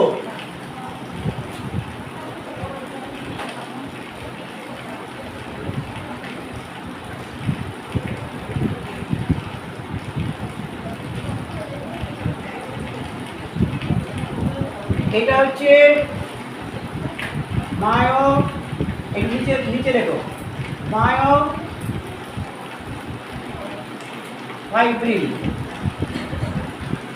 আচ্ছা, মায়োফাইব্রিলটা কি বলো তো? প্রত্যেকে বলো দেখি, বলো তো পড়েছো। মায়োফাইব্রিল কি, কোথায় থাকে? পেশি কোষের সাইটোপ্লাজমে থাকে। ক্ষুদ্র এক প্রকার অংশ, তন্তুর মতো অংশ। তাহলে এইটা থাকে মায়োফাইব্রিল। কোথায় থাকে? এখানে লিখে দিচ্ছি, মায়োফাইব্রিল। মায়োফাইব্রিল হচ্ছে পেশি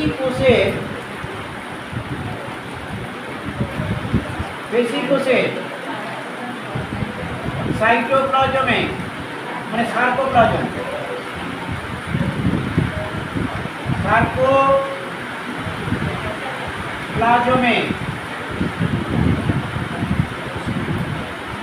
যে ক্ষুদ্র তন্তু থাকে, একে কি বলে? মায়োফাইব্রিল। আচ্ছা, এটি দুই প্রকার।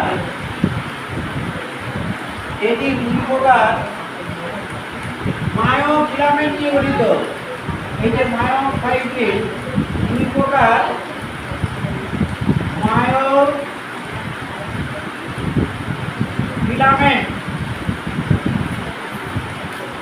মায়োফিলামেন্ট নিয়ে গঠিত। এই যে দুই প্রকার মায়োফিলামেন্ট নিয়ে গঠিত। কি কি বলো? মায়োফিলামেন্ট গুলো কি কি বলো তো কেউ? এই যে মায়োফাইব্রিল, যে দুই প্রকার মায়োফিলামেন্ট নিয়ে গঠিত, তার নাম কি? একটা হচ্ছে পুরু, একটা হচ্ছে পাতলা ফিলামেন্ট, তাই তো? পাতলা ফিলামেন্ট পাতলা ফিলামেন্ট। পাতলা ফিলামেন্ট কি দিয়ে তৈরি? Actin protein. অ্যাক্টিন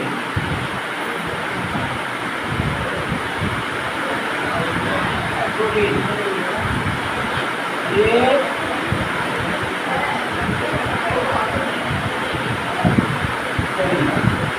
আরেকটা পুরু ফিলামেন্ট। এই পুরু ফিলামেন্টের কি দিয়ে তৈরি? হ্যাঁ বলো। হ্যাঁ হ্যাঁ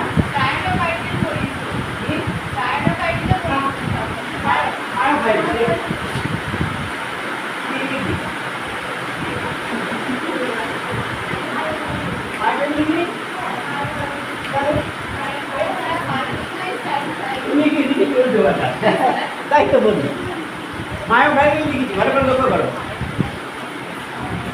ও হয়তো ভুল লিখে ফেলেছে। আচ্ছা, দুই প্রকার ফিলামেন্ট নিয়ে গঠিত। একটা হচ্ছে পাতলা ফিলামেন্ট, হচ্ছে অ্যাক্টিন প্রোটিন দিয়ে তৈরি।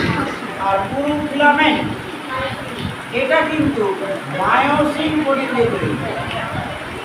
মায়োসিন প্রোটিন দিয়ে তৈরি। কি বুঝতে পেরেছি? এবার এই দুই প্রকার পাতলা ফিলামেন্ট আর একটা হচ্ছে, তাহলে এই যে পেশি কোষের সাইটোপ্লাজমে এইরকম তন্তুগুলো আছে অনেক, এইগুলো কিন্তু পেশি সংকোচনের একক।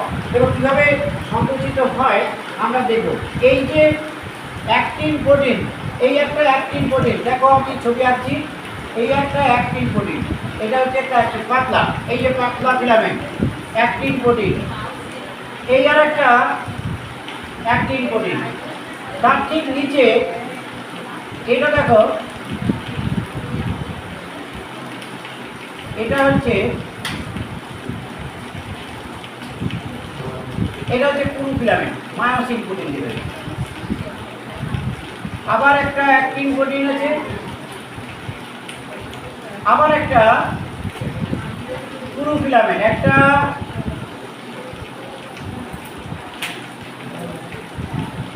আবার একটা এই পাতলা ফিলামেন্ট, আবার একটা পুরু ফিলামেন্ট, আবার একটা পাতলা ফিলামেন্ট, পুরু ফিলামেন্ট।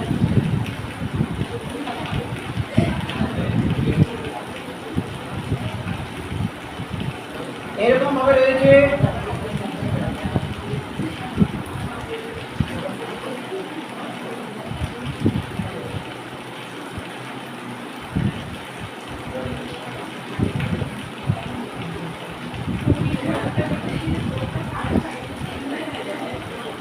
আচ্ছা, তাহলে এই যে ছবিটা এঁকেছি, এটা কিসের ছবি? এর মধ্যে কয় প্রকার ফিলামেন্ট আছে? দুই প্রকার। একটা হচ্ছে পাতলা ফিলামেন্ট আর একটা, আচ্ছা এই পাতলা ফিলামেন্ট, এই পাতলা ফিলামেন্ট কি দিয়ে তৈরি? তাহলে আমি এখানে লিখতে পারি এটা অ্যাক্টিন প্রোটিন দিয়ে তৈরি, অ্যাক্টিন প্রোটিন। আর এই পুরুটা কি দিয়ে তৈরি? মায়োসিন, এটা মায়োসিন। এটা কি বুঝতে পেরেছি আমরা সবাই? এবার একটু লক্ষ্য করি আমরা, এই অ্যাক্টিন এবং মায়োসিন এটা কি গঠন করেছে? এটা অ্যাক্টিন প্রোটিন দুটো ব্যান্ড তৈরি করেছে। কি কি ব্যান্ড? একটা হচ্ছে হালকা ব্যান্ড, অর্থাৎ এখান থেকে এই পর্যন্ত, এই ব্যান্ডটাকে বলা হয় আই ব্যান্ড, তাই তো? I band. আর এখান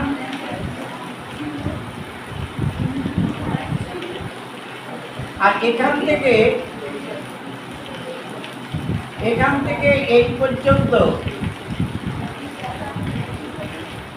পর্যন্ত এটাকে কি বলে? এই যে এখান থেকে এই পর্যন্ত এ ব্যান্ড। আচ্ছা, এবার তোমাদের একটা প্রশ্ন বলি, আই ব্যান্ড কি দিয়ে তৈরি হয়?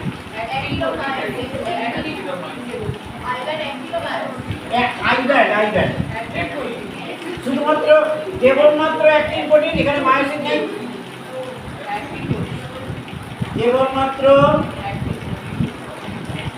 কেবলমাত্র অ্যাক্টিন প্রোটিন দিয়ে তৈরি। অ্যাক্টিন প্রোটিন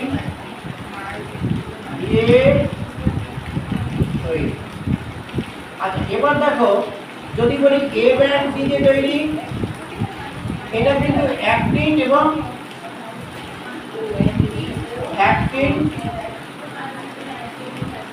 ও মায়োসিন দিয়ে তৈরি। তাহলে আমরা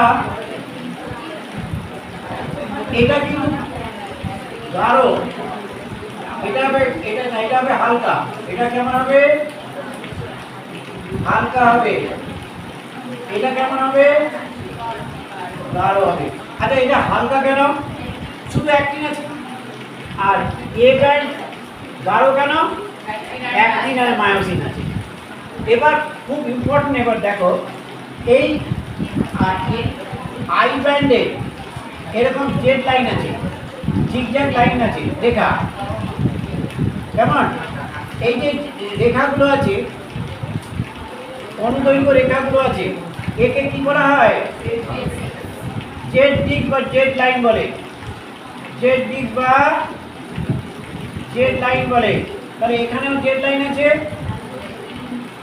এবার দেখো, এই দুটি জেড লাইনের মধ্যেকার দূরত্বকে কি বলে? সার্কোমিয়ার।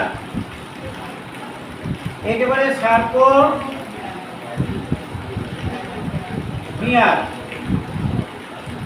সার্কোমিয়ার, এই যে সার্কোমিয়ারটা দেখছো, সার্কোমিয়ার হচ্ছে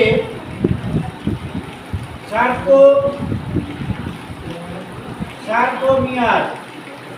এটা কি? পেশি কোষের সংকোচনের একক।